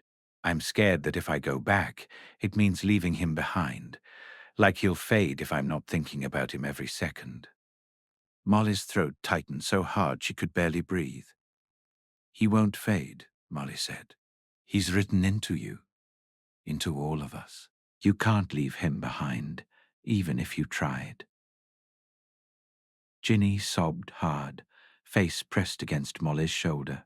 Hermione quietly stood and slipped out, closing the door gently behind her, giving mother and daughter privacy. Molly held Ginny until the shaking eased, and the packed trunks sat by the door like silent proof that the burrow was about to become emptier again. That night Molly cooked everything Ginny loved, like she could feed her daughter enough comfort to carry back to Hogwarts. Roast chicken, potatoes with rosemary, honey-glazed carrots, treacle tart. The table groaned under the weight of it. No one ate much. George came down without being called, which still felt like a miracle every time. He wore his purple shop robes, newly pressed, the color bright against his pale face. Purple. Fred's favorite color. Fred's joke. Once, that purple made them look distinguished and dangerous, like prank lords. Lee was there too, practically living in Bill's old room now. His laughter quieter than it used to be, but his presence steady. Harry sat beside Ron, as he often did. Hermione arrived not long after, slipping into the kitchen like she belonged there, which she did. Molly had decided long ago that Hermione was family. The war had only made it more true. Percy arrived late, still in ministry robes, carrying a wrapped package. He set it beside Ginny's plate, with a kind of awkward formality. What's That? Ginny asked. Percy cleared his throat. Early birthday present. I'll be working when your actual birthday comes. Ginny unwrapped it carefully. Inside was a leather-bound journal, beautiful and expensive, her initials stamped in gold. Ginny stared at it, fingers moving over the cover. Percy, she said slowly, this is really thoughtful. Percy's ears went bright red. He adjusted his glasses, flustered.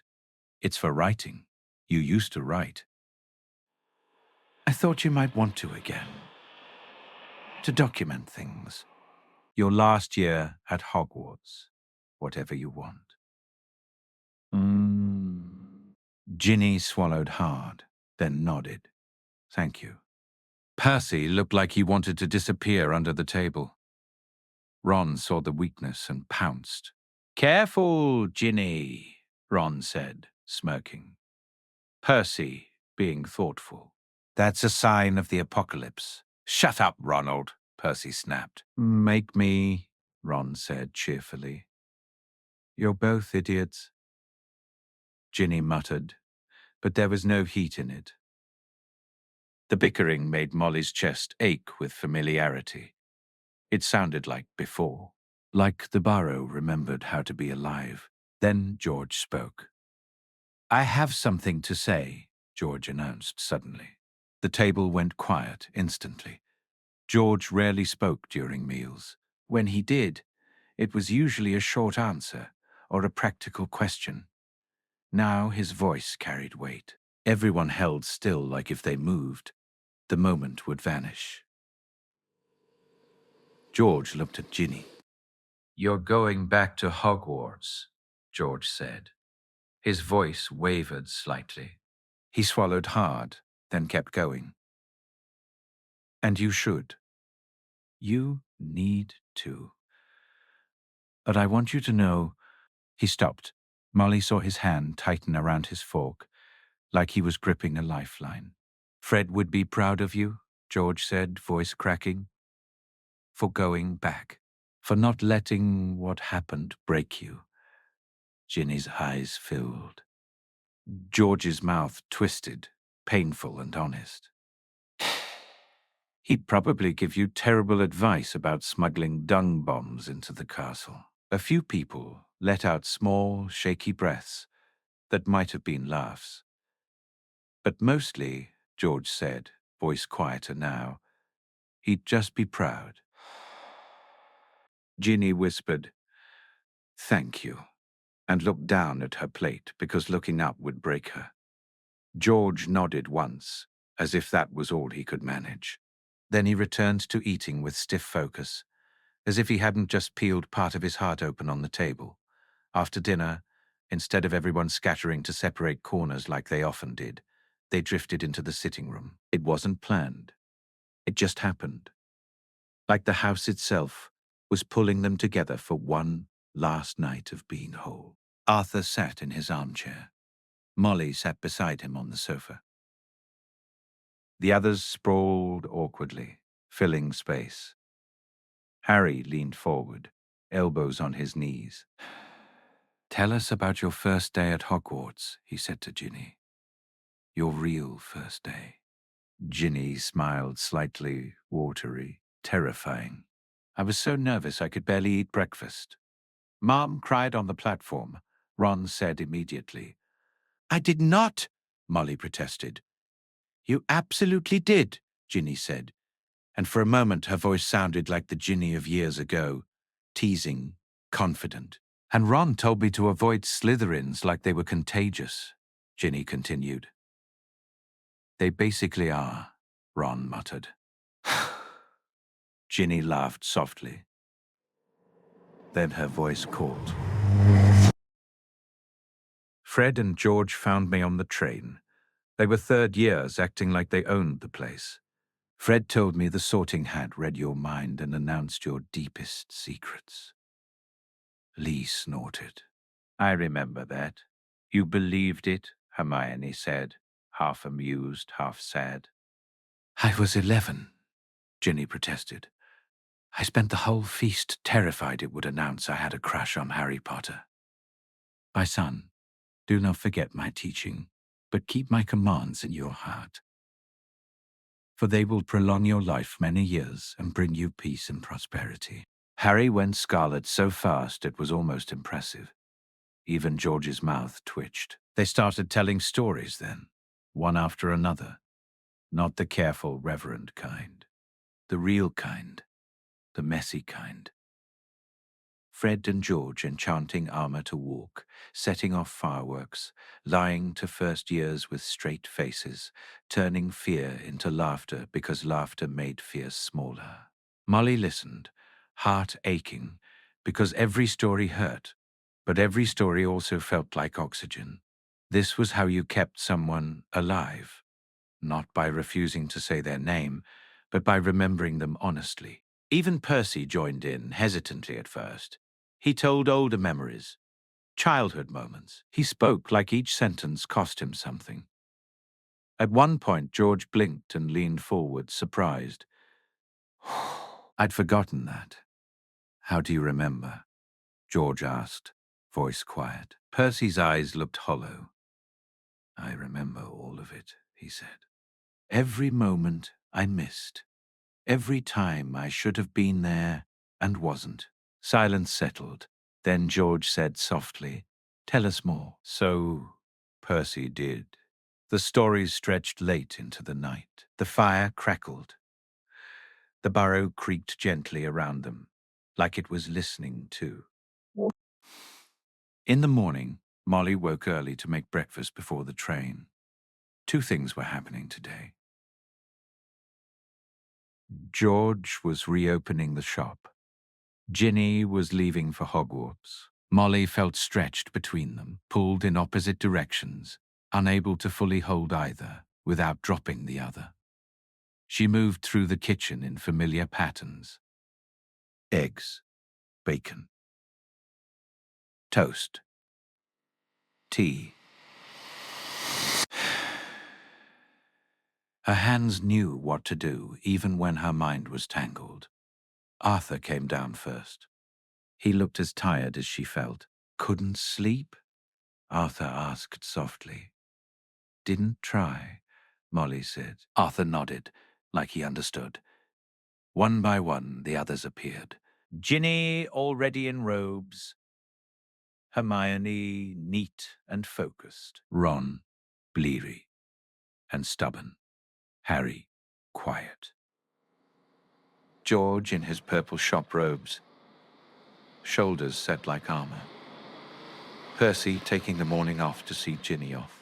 They ate together in fragile silence. No one said, this is the last morning we'll all be together. No one said, the house will be emptier tonight, because saying it made it real, and they were already drowning in reality. After breakfast, they gathered in the garden to apparate. Ginny's trunk floated beside her, feather light with magic. Her owl hooted irritably from its cage. Molly pulled Ginny aside, needing a private moment. I'm proud of you, Molly said, cupping her daughter's face, for being brave enough to go back, for choosing life. Ginny's lip trembled. I'm scared, Mum.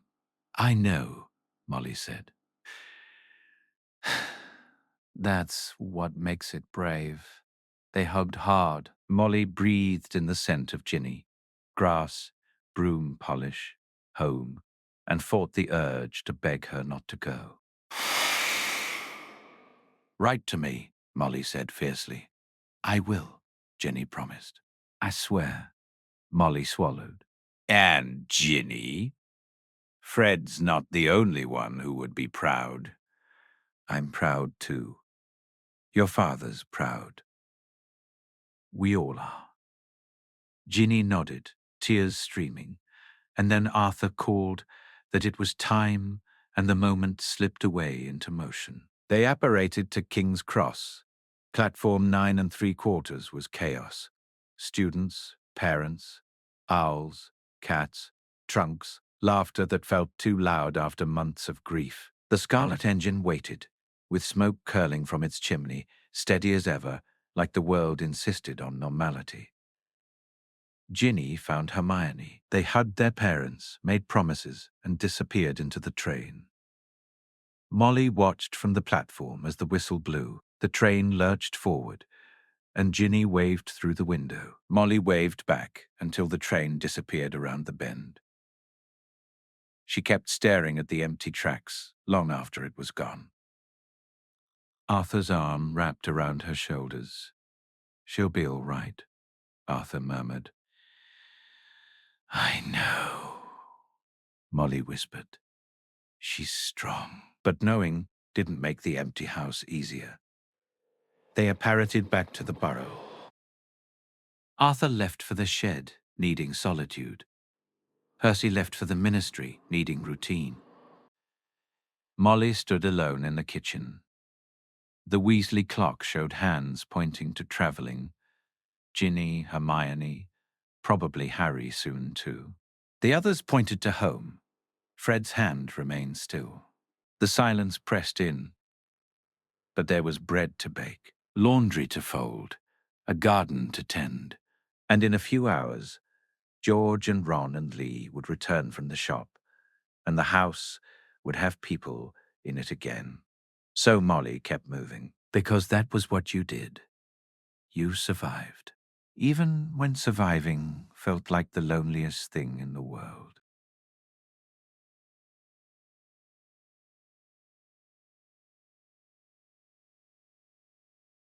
December arrived the way grief often did, quietly, without asking permission.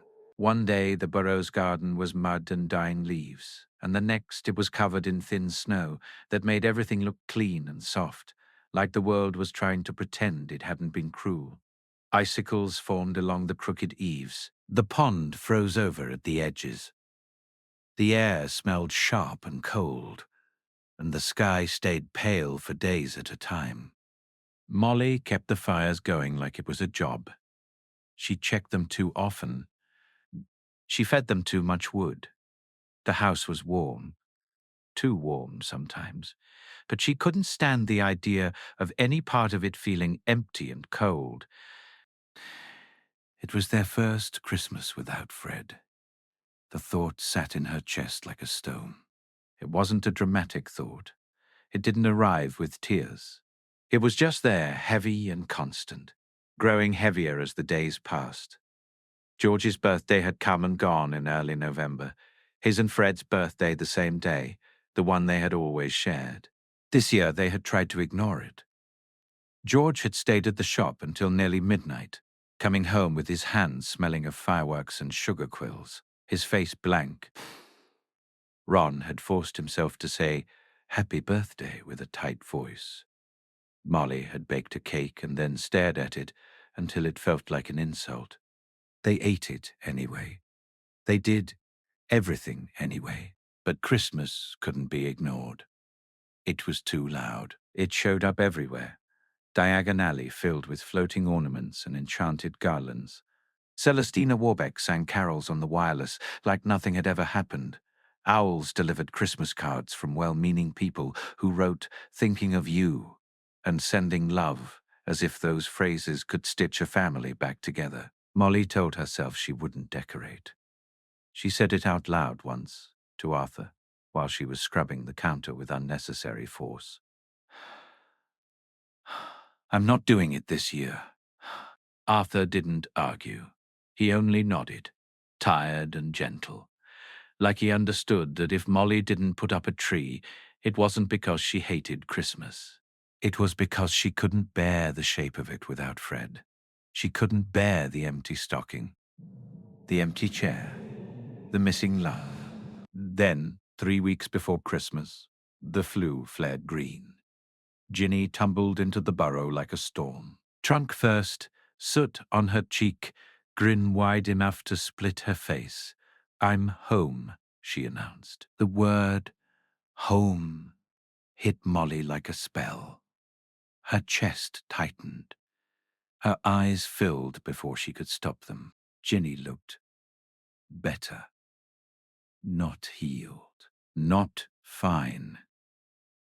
But better than she had in September. There was color in her cheeks, light in her eyes. Hogwarts had given her routine, distance, something to do besides bleed. Molly hugged her so hard, Ginny squeaked. "How was term?" Molly asked, forcing herself to sound normal. Ginny shrugged and launched into stories the way she always did when she didn't want to talk about the harder parts. Potions, disasters, Quidditch practice, teachers being dramatic, Hermione arguing with a Ravenclaw about some obscure spell theory. Neville apparently becoming terrifyingly good at herbology. Molly listened, smiling when she could, nodding at the right moments, and noticing what Ginny didn't say. She didn't say the words great hall. She didn't say corridor. She didn't say Fred. But the shadows under her eyes told their own story. Everyone in that family had learned how to perform normal. An hour later, Ron came home early from the shop to see Ginny. He swept her into a hug and lifted her off the ground like she was still 11, and he was still the brother who pretended he didn't care while caring too much. They started arguing almost immediately about Quidditch standings, about whether the Harpies or the Cannons had a chance this year. The bickering filled the kitchen like old music. Molly felt her shoulders loosen slightly. Sound helped. Noise helped. Silence was the enemy. George came in last, later than he meant to, because the shop never truly stopped now. He looked better than he had in September. Less hollow, more present, but there was still something in him that felt unfinished. Like he was still learning how to live in a world where his twin wasn't breathing beside him. "Ginny B," George said softly, using the old nickname. Ginny's grin faltered. She crossed to him, and they hugged carefully, like two people made of glass. "Shop's doing well," Ginny said, forcing brightness. "Yeah," George replied. "Well enough," Ron smirked. "We hired 2 new employees. Lee Jordan, who had basically moved into Bill's old room, popped his head in from the sitting room. And I'm brilliant with customers. Thank you very much." Percy's voice carried from the same room. "You're loud." "That's not the same thing." George called back. "Percy's actually useful now." "I heard that," Percy snapped automatically. "You were meant to," George answered, and there was no real bite in it, just their new, strange version of peace. That night, with Ginny home and the Burrow fuller, the idea of Christmas came up like it had been waiting for the right moment to attack. They were sitting at the table after dinner, picking at leftovers, the air warm from the oven and the fire. Ginny set her fork down with decision. "We're decorating," Ginny said. The words landed hard. No one moved. Everyone looked at Molly. Molly's throat tightened. "I don't know," she said carefully. "I thought perhaps we have to," Ginny cut in, fierce. "We can't pretend Christmas isn't happening." Arthur's voice was quiet. "We're not pretending. We're just acknowledging it's difficult." "Everything's difficult," Ginny snapped. "Getting up is difficult. Eating is difficult. Breathing is difficult. But we're doing it anyway. Why should Christmas be different?" Molly's hands clenched around her napkin. "Fred loved Christmas," Ginny continued, voice rising. "Loved it. He'd wake everyone up at dawn. He and George would enchant the decorations to sing awful carols. He'd give the most ridiculous gifts and be proud of himself for days." Molly's voice cracked. "That's exactly why it hurts." Ginny's eyes blazed. "Good. Let it hurt. Let it remind us. Isn't it better than acting like he never existed?" The word existed rang through Molly like a bell. George pushed back his chair. Molly's heart lurched. For a moment she thought he was going to leave, retreat to the stairs, shut a door, lock it, But George didn't leave. He stood gripping the back of his chair, knuckles white. "She's right," George said finally, voice rough. "Ginny's right." Ginny's expression flickered. Surprise, relief, pain. George swallowed hard. "I've spent months trying not to think about him. Working until I drop so I don't have to remember. And it doesn't work. He's there, anyway. In the shop."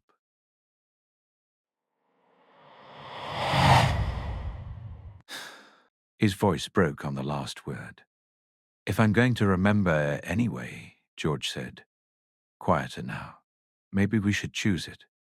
On purpose. Choose the good parts instead of just drowning." Molly stared at her son, the one who'd barely spoken in June, the one who had locked himself away. Now he was standing in front of her, making a choice. It wasn't happiness, it wasn't healing, but it was movement. "All right," Molly heard herself say. Her own voice sounded strange. "All right," she repeated, firmer. "We'll do Christmas." The next day they hauled the decorations down from the attic. The boxes were dusty, labeled in Molly's neat handwriting from years ago. Ornaments, garland, lights, test before hanging, stockings, tree topper, do not let the gnomes have it. They worked together in a strange, careful rhythm. Arthur cut a tree from the orchard, slightly crooked, leaning optimistic to one side, like it had always done. Ron complained about carrying it inside while doing none of the actual heavy lifting. Harry arrived unannounced and was immediately handed a box of lights. "You're the tallest," Ron told him. "And you can fly." "That's cheating. I'm not flying to hang ornaments," Harry replied, deadpan. "Coward," Ron said. Hermione appeared with Ginny and immediately started organizing the ornaments by type until Percy joined her and turned it into a full system with categories and subcategories.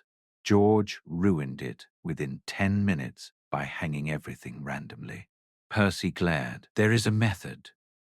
George said, "There is chaos," and hung a bright green ornament beside a delicate gold one just to irritate Percy. Ginny put the wireless on. Carols filled the house. Ron groaned loudly and then sang along anyway. Badly, because Ron couldn't resist any opportunity to be dramatic. Molly watched all of it with a strange tightness in her chest. It looked like Christmas. It sounded like Christmas, but it felt haunted, like they were rebuilding a familiar house on a cracked foundation. Then Molly opened the box labeled stockings and stopped. Inside were hand-knitted stockings, 8 of them, each stitched with a name: Bill, Charlie, Percy, Fred, George, Ron, Ginny, and one more, newer, with Harry carefully embroidered because Molly had decided years ago that Harry belonged. Molly lifted Fred's stocking out slowly. It was red and gold, Gryffindor colors, with a tiny golden snitch stitched in the corner. She remembered making it. She remembered Fred laughing at it, calling himself the handsomest stocking on the wall. Her hands began to shake. "Mom." George's voice was quiet behind her. Molly turned, clutching the stocking like it might dissolve. "I can't hang it," she whispered. "His stocking, it'll be empty." George stepped closer and took it from her carefully. He stared at the stitched name for a long moment, thumb brushing the letters, as if he could feel Fred through thread. Then George said, simple and firm, "We fill it." Molly blinked. "What?" We fill it, George repeated. Everyone writes something. A memory, a wish, a no, something we want to say to him. We put them in, so it's not empty. Molly's throat closed. That's, Ron started, then stopped because he couldn't finish a sentence without his voice breaking. Ginny wiped her eyes hard with the back of her hand. That's very Fred, she said, fierce and soft at once. Ridiculous, but perfect. So they hung the stockings, 8 in a row, above the fireplace. And Fred's didn't look empty anymore, not really. Because now it had a plan. It had purpose. It would be full of words instead of silence. The days before Christmas passed in a blur of cooking and visitors. Bill and Fleur arrived with Victoire, who was barely walking and delighted by everything. She toddled around the sitting room, trying to catch the floating ornaments, like they were butterflies. Charlie didn't come, but he sent a package from Romania. Dragonhide gloves for everyone, and a note saying he couldn't leave the dragons, but he was thinking of them. Hermione split her time between the Burrow and her parents, still trying to repair the quiet damage she'd done to save them. She looked tired all the time, but she kept going. Harry practically lived at the Burrow now, sleeping on the sofa some nights, helping with everything, never asking for anything in return. Percy worked at the ministry during the day and helped at the shop, and still made time to appear at family dinners, as if showing up was the only apology he knew how to give. Molly baked like she could bake the grief out of her bones. Mince pies, Christmas pudding, shortbread biscuits shaped like stars. The kitchen smelled like sugar and spices and heat. On Christmas Eve, Lee Jordan arrived, carrying a large wrapped package. George narrowed his eyes. What's that? Lee looked pleased with himself. Everyone needs to come to the sitting room.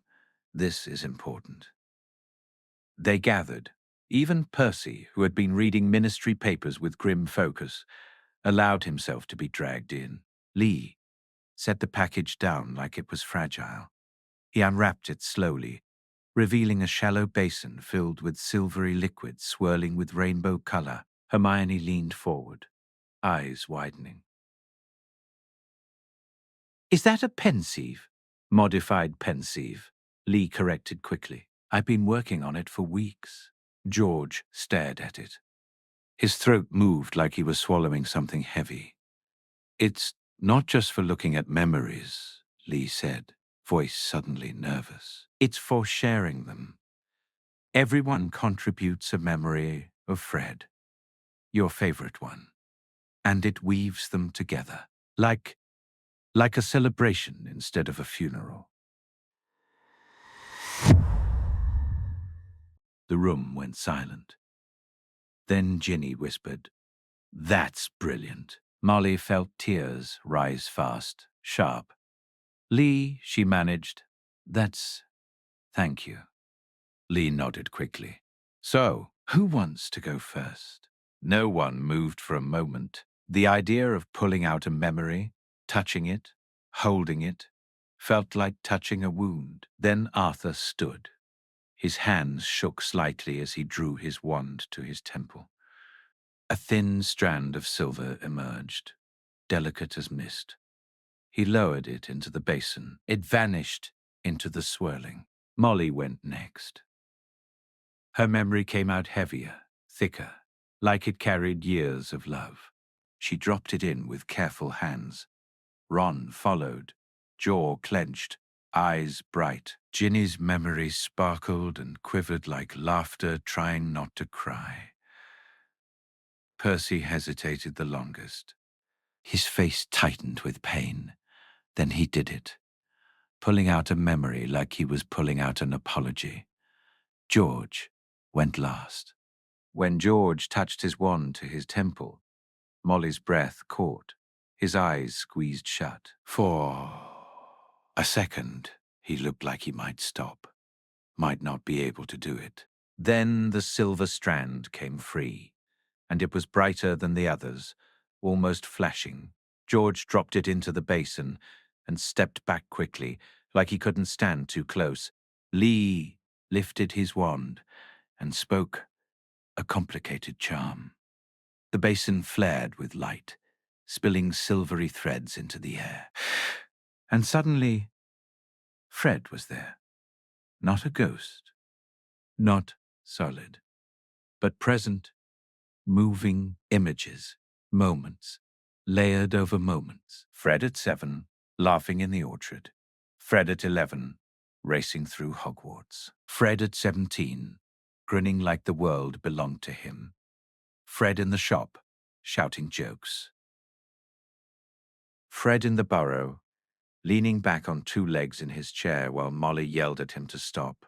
Molly gasped softly. Her knees went weak. Arthur's hand steadied her. The memories played all at once. Fred's laugh echoed through the room, sharp and bright.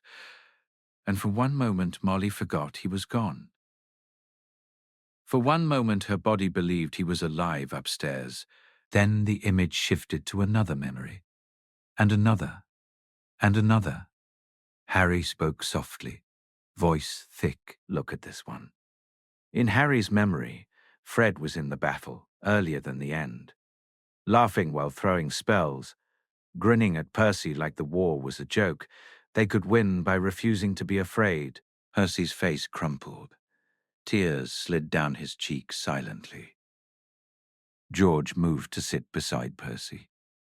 He didn't say anything. He just sat there, shoulder close, existing in the same space.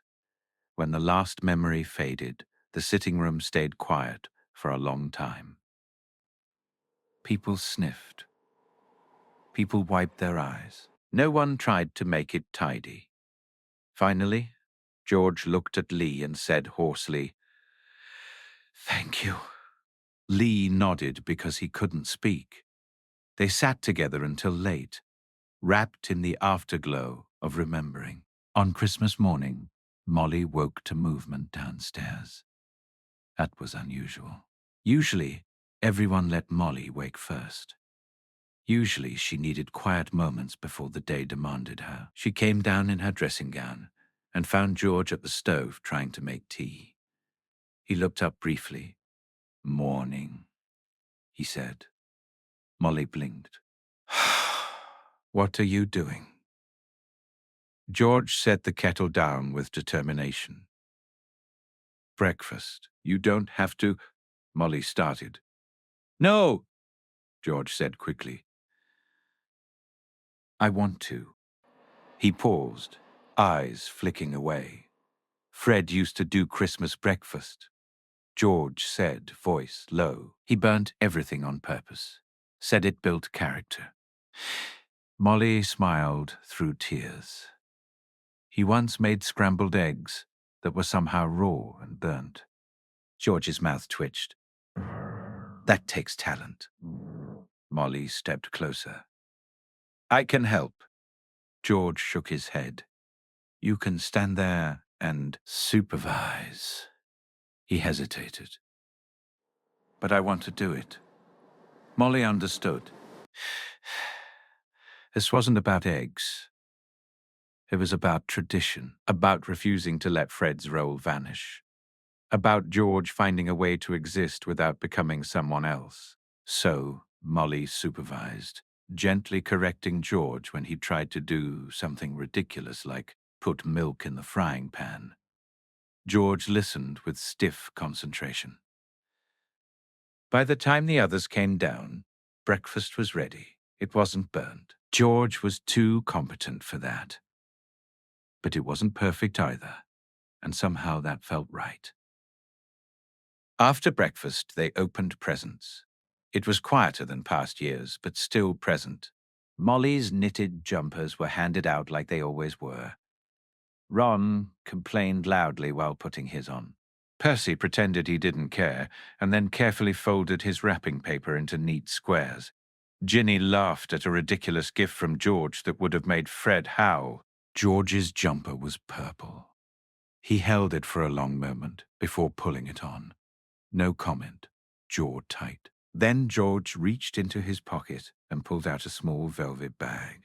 I have one more thing, George said. He tipped the bag over the coffee table.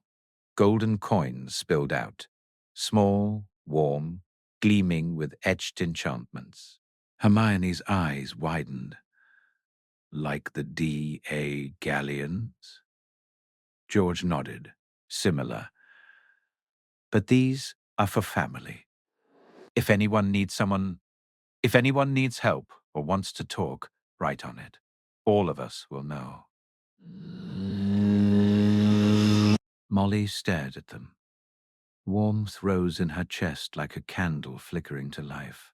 Bill picked one up and smiled faintly. So if Charlie's in Romania and has a terrible day, we'll know? George nodded. Yeah, and someone will respond. Maybe not with solutions, but you won't be alone. Percy held his coin like it was sacred. Ron rolled his between his fingers, like he was trying to pretend it wasn't emotional. Harry looked at his coin with something raw on his face. Molly could see what it meant to him. Not just a tool, but proof. Proof he belonged. They each took one. Bill raised his coin slightly. To Fred, he said quietly, "Who would have loved an excuse to interrupt us at inconvenient times?" To Fred, they echoed. And for the first time in months, the name didn't feel like a wound. It felt like love. That evening they sat by the fire, full of food and quiet exhaustion. Snow drifted past the windows. The burrow glowed with light and garlands, and the smell of cinnamon. It wasn't the Christmas they would have chosen. It wasn't the Christmas they wanted. But it was theirs. Molly looked at the Weasley clock on the wall. All the hands pointed to home. All except one. Fred's hand was still frozen. Molly thought, unexpectedly, that home wasn't only a place. It was this, choosing to sit together despite pain, choosing to remember without destroying each other, choosing to keep living even when living felt unfair. She leaned into Arthur's shoulder. She watched her family, smaller than it should be, missing a piece that could never be replaced. Alive, together, enduring. For tonight, that was enough. For tonight, it had to be.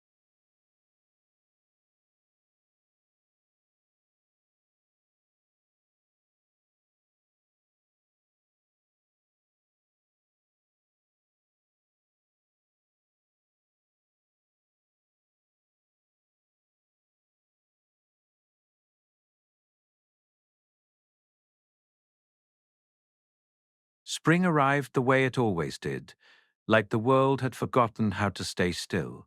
The snow melted in uneven patches, revealing mud and flattened grass underneath. The garden looked tired at first, bare and bruised from winter.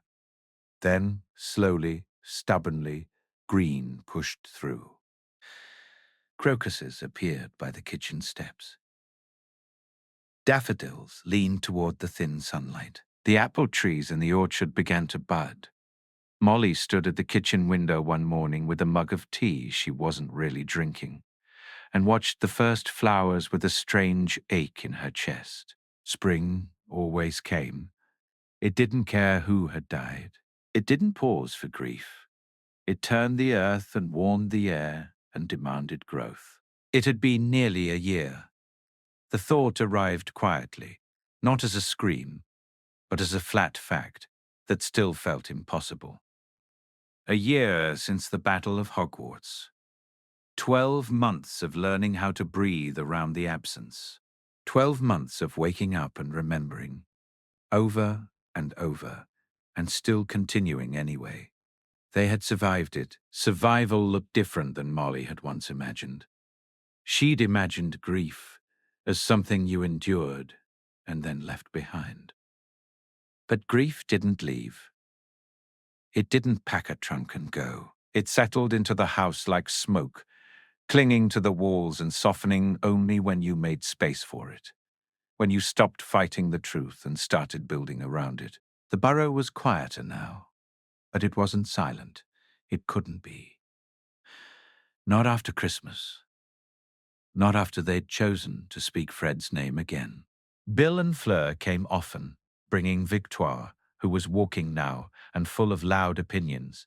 She toddled through the kitchen, pointing at everything, and shouting words in a messy mixture of French and English that made Arthur laugh for the first time in ages. Charlie wrote every week from Romania. Sometimes his letters included pressed flowers or photographs of dragons that filled half the parchment. He still didn't come home often. Molly understood. Some places held too much pain. Ginny came home for holidays, bringing the smell of Hogwarts on her robes and stories that were bright on the surface and shadowed underneath. She was still fierce, still stubborn. She had learned how to carry grief the way she carried a broom, with determination, with speed, with a refusal to fall. Ron had found purpose at the shop. Working with George gave him a place to put his hands, his energy, his love. It wasn't what he had planned for his life, but after the war, plans felt like something that belonged to someone else. Hermione was always around too, still piecing her parents back together while pretending it didn't break her.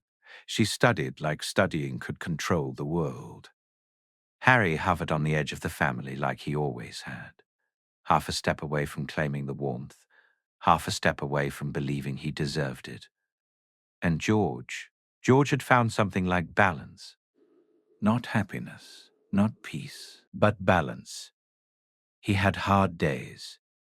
Days when he stayed at the shop too late because going home hurt. Days when he came home quiet and hollow and couldn't meet Molly's eyes.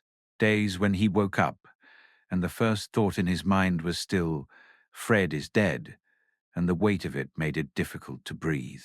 But the hard days came less often now.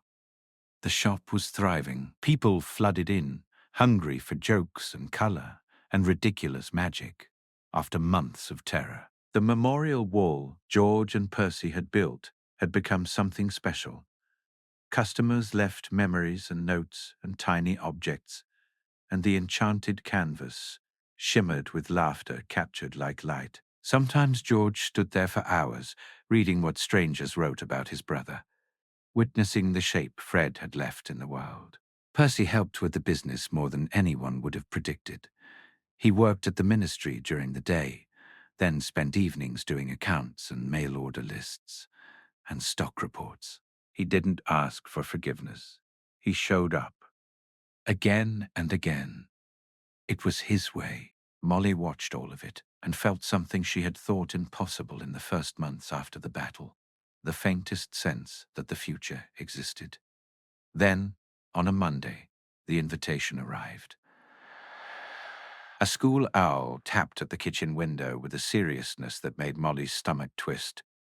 The parchment it carried was sealed with Hogwarts wax. Molly opened it at the table, Arthur leaning over her shoulder. The words swam for a second. Asterisk. A memorial service honoring those who fell during the Battle of Hogwarts. May 2nd, 2 p.m., Great Hall. Molly's hands went cold. Arthur read silently, face tight. When Molly set the letter down, it landed on the table like a weight. "Do you want to go?" Arthur asked quietly. Molly stared at the clock on the wall. All the hands pointed to home, except Fred's frozen hand, and one that flicked between traveling and home. George, probably, always moving between places now. "I don't know," Molly said honestly. "The Great Hall, the place where bodies had been laid out. The place where she had found Fred. The place where grief had become real, in the most brutal way. Going back felt impossible. Not going back felt wrong. We should ask George, Arthur said after a moment. It should be his choice, too. So that evening, when George came home from the shop exhausted, but functional, they handed him the invitation. George read it slowly. His face didn't change, but Molly saw the way his throat moved. the way his hand tightened on the parchment. For a long time he said nothing. Then he looked up. "I want to go," George said quietly. Molly's chest tightened. "I need to go," George continued. "I haven't been back since." He paused, as if he was choosing words out of broken glass. "I need to see it," he said. "I need to make it real. Maybe it'll stop living only in my head." Arthur nodded slowly. "Then we'll go," he said. Molly forced herself to nod too. "All of us?" Molly said softly. As a family, letters went out. Dill confirmed he and Fleur would attend. Charlie wrote back that he would come home from Romania for it. Ginny would be there already, of course. Ron and Hermione planned to come together. Harry would be there. He always was, as if he'd built his life out of showing up for the things that mattered. The days leading up to the anniversary were strange. Molly remembered that week last year with painful clarity. The fear, the rushing, the battle itself, the sound of stone exploding, the screams, the smoke. The moment she saw Fred's face and knew without being told she had killed Bellatrix Lestrange that day, she thought she would feel satisfied. She never had. Revenge was sharp and hollow. It didn't bring anyone back. It only added another body to the pile. The night before the memorial, Molly couldn't sleep. She rose quietly so she wouldn't wake Arthur and went downstairs. The kitchen was dark, lit only by the banked coals and a thin strip of moonlight through the window. Molly made tea by wandlight, the familiar ritual soothing in its mindlessness. She sat at the table. The house creaked and settled around her. The ghoul in the attic thumped once, then went quiet. Even the Burrow sounded careful tonight, like it didn't want to disturb what was coming. "Mom." Molly turned. George stood in the doorway, hair messy, face pale. He looked like he hadn't slept either. He crossed the kitchen and sat heavily opposite her. "Can't rest?" Molly asked, softly. George shook his head. "Keep thinking about tomorrow." Molly nodded. "Me too." George stared down at his hands, fingers flexing as if he was trying to convince them they still belonged to him. "I don't know if I can do this," George whispered.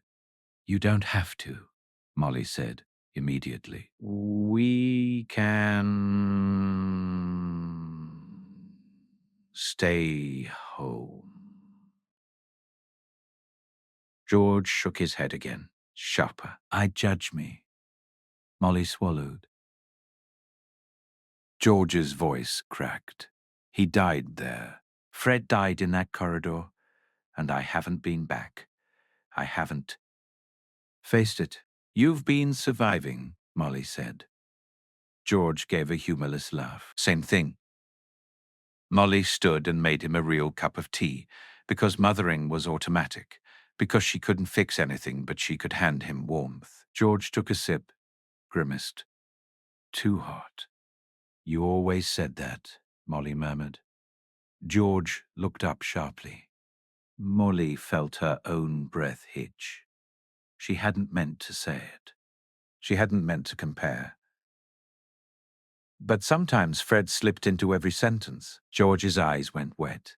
Then George said quietly, "Do you blame me?" Molly froze. "What?" she whispered. George's hands tightened around the cup. "Sometimes I think you look at me, and you're seeing him. Thinking it should have been both of us or neither. Thinking I got to live and he didn't." Molly's chest tightened so hard she thought she might break.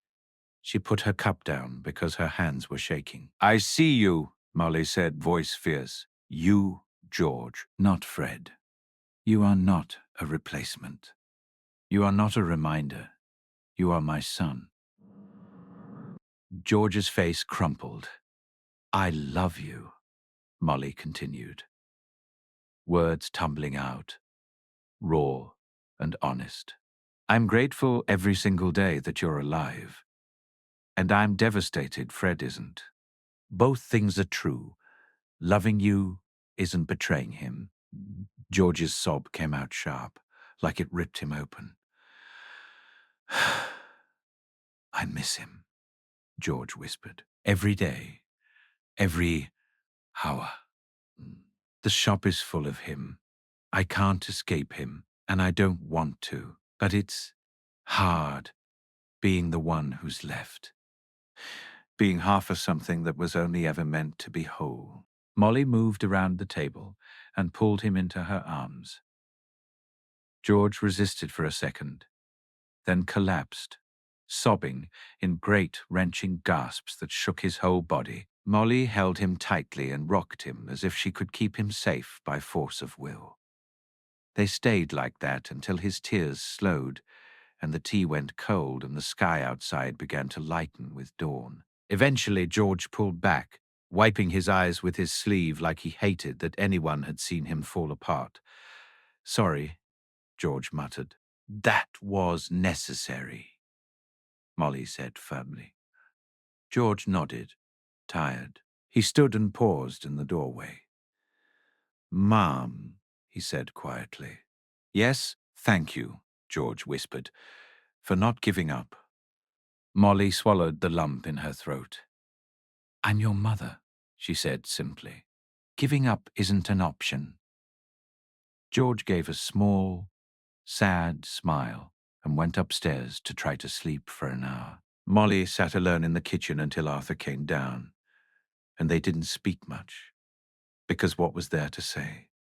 The day would come whether they spoke or not. On May 2nd, they went to Hogwarts. The castle looked the same from a distance, towers rising against the sky, the lake glinting, the grounds rolling green. But up close, Molly could see the repairs, stones slightly different shades where walls had been rebuilt, windows too new among old ones, history patched over, scars disguised. The great hall was packed. Families of the fallen sat in the front rows. Tonks's parents looked older than Molly remembered, their grief carved into their faces. Colin Creevy's father held a photograph so tightly his fingers were white. People Molly didn't know wore black robes and the tight expressions of those who had buried someone and kept breathing anyway. The Weasleys sat together, a wall of red hair and stubborn love. Harry and Hermione folded into them like they had always belonged. McGonagall spoke first, voice steady but thick with emotion. She spoke about bravery and sacrifice, and the price of freedom. Kingsley spoke next. Then Hannah Abbott, representing the students. Then Lee Jordan, who managed to talk about Fred with humor and love, and only broke down once, wiping his eyes and continuing because that was what they all did now. When it was time to light candles, Molly's legs felt like water. A long table stood at the front of the hall, 50 candles waiting, one for each person who died in the battle. Each candle was marked with a name in careful script. Fred's candle sat near the middle. Molly's breath caught at the sight of his name written so neatly. So official, like ink could contain a life. Arthur took Molly's hand. George stood on her other side. Together they walked forward. George lifted his wand with a shaking hand. For a moment he just stood there, staring at the candle, as if he couldn't move. Then he spoke the incantation. The candle flared to life, not ordinary flame, but magical fire, bright and steady, enchanted to burn for exactly 1 year before needing to be rekindled. A promise, a vow, we will remember. Other families lit their candles. The hall filled with light. Names appeared on the walls in golden letters, circling the room. Fred Weasley. Remus Lupin. Nymphadora Tonks. Colin Creevy. Lavender Brown. So many names. The moment of silence that followed was so profound it felt like the world stopped breathing. When it ended, when people began to move again, the Weasleys stayed rooted, staring at Fred's flame. "I brought something," Percy said quietly. He pulled a small object from his pocket, a skiving snack box, battered and worn, edges soft from being handled. Molly's throat tightened. "From when we were young," Percy whispered. "Before I left. I kept it all these years." He set it at the base of the candle, like an offering, like an apology. Ron stepped forward next and placed a tiny purple pygmy puff, shrunk small enough to fit in his palm. Ginny left a miniaturized quaffle. Bill placed a dragon scale. Charlie set down a photograph of them all as children in the Burrow's orchard, laughing, arms wrapped around each other. George was last. He stood very still for a long time. Then he lifted a chain from around his neck. A small vial hung from it. Inside swirled a silvery substance. "What is that?" Molly whispered. George's voice shook. "A memory," he said. "The last good one." He set the vial beside the other offerings, careful as if it might break. "This is what we built," George whispered, voice raw. "This life, this family, this survival. It's not what we planned, but it's what we have." Molly's vision blurred with tears. They stood together around the candle, 6 of them, and the space of the 7th. And for a moment Molly felt Fred, not as a ghost, not as a miracle, but as presence, as love, as the invisible thread that still tied them together. After the service, they walked the grounds. They found the corridor where Fred died. The castle had been repaired, but the corridor still felt different. Someone had placed flowers there, fresh ones, renewed regularly. George stood in the exact spot, palm pressed against the stone wall. "It's smaller than I remembered," George said quietly. "In my head it's huge. But it's just a corridor." Ron swallowed. "Does it help?" George stared at the wall. "I don't know. Maybe it makes it real, not just a nightmare." He turned and looked at them, eyes tired but present. "We're still here," George said.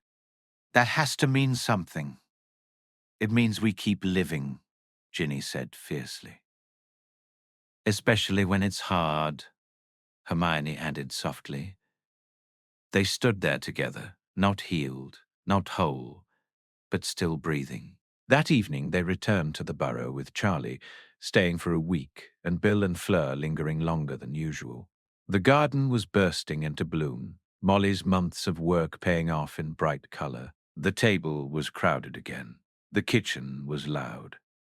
Victoire banged a spoon on her bowl and shouted, "Nonsense," with delight. Molly looked around at her family, 6 children living, 1 gone, and felt something she hadn't felt in a long time. Not happiness, but a kind of quiet contentment. Grief didn't end. The Fred-shaped hole never closed. But they had learned to carry it, to build around it, to keep choosing each other. The Weasley clock showed all hands pointing to home. All except one.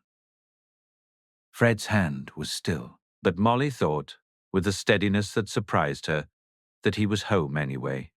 Inside their stories, inside their laughter, inside the shop that still spun joy out of pain, inside the stubborn love that refused to die just because he had. And somehow, impossibly, that was enough.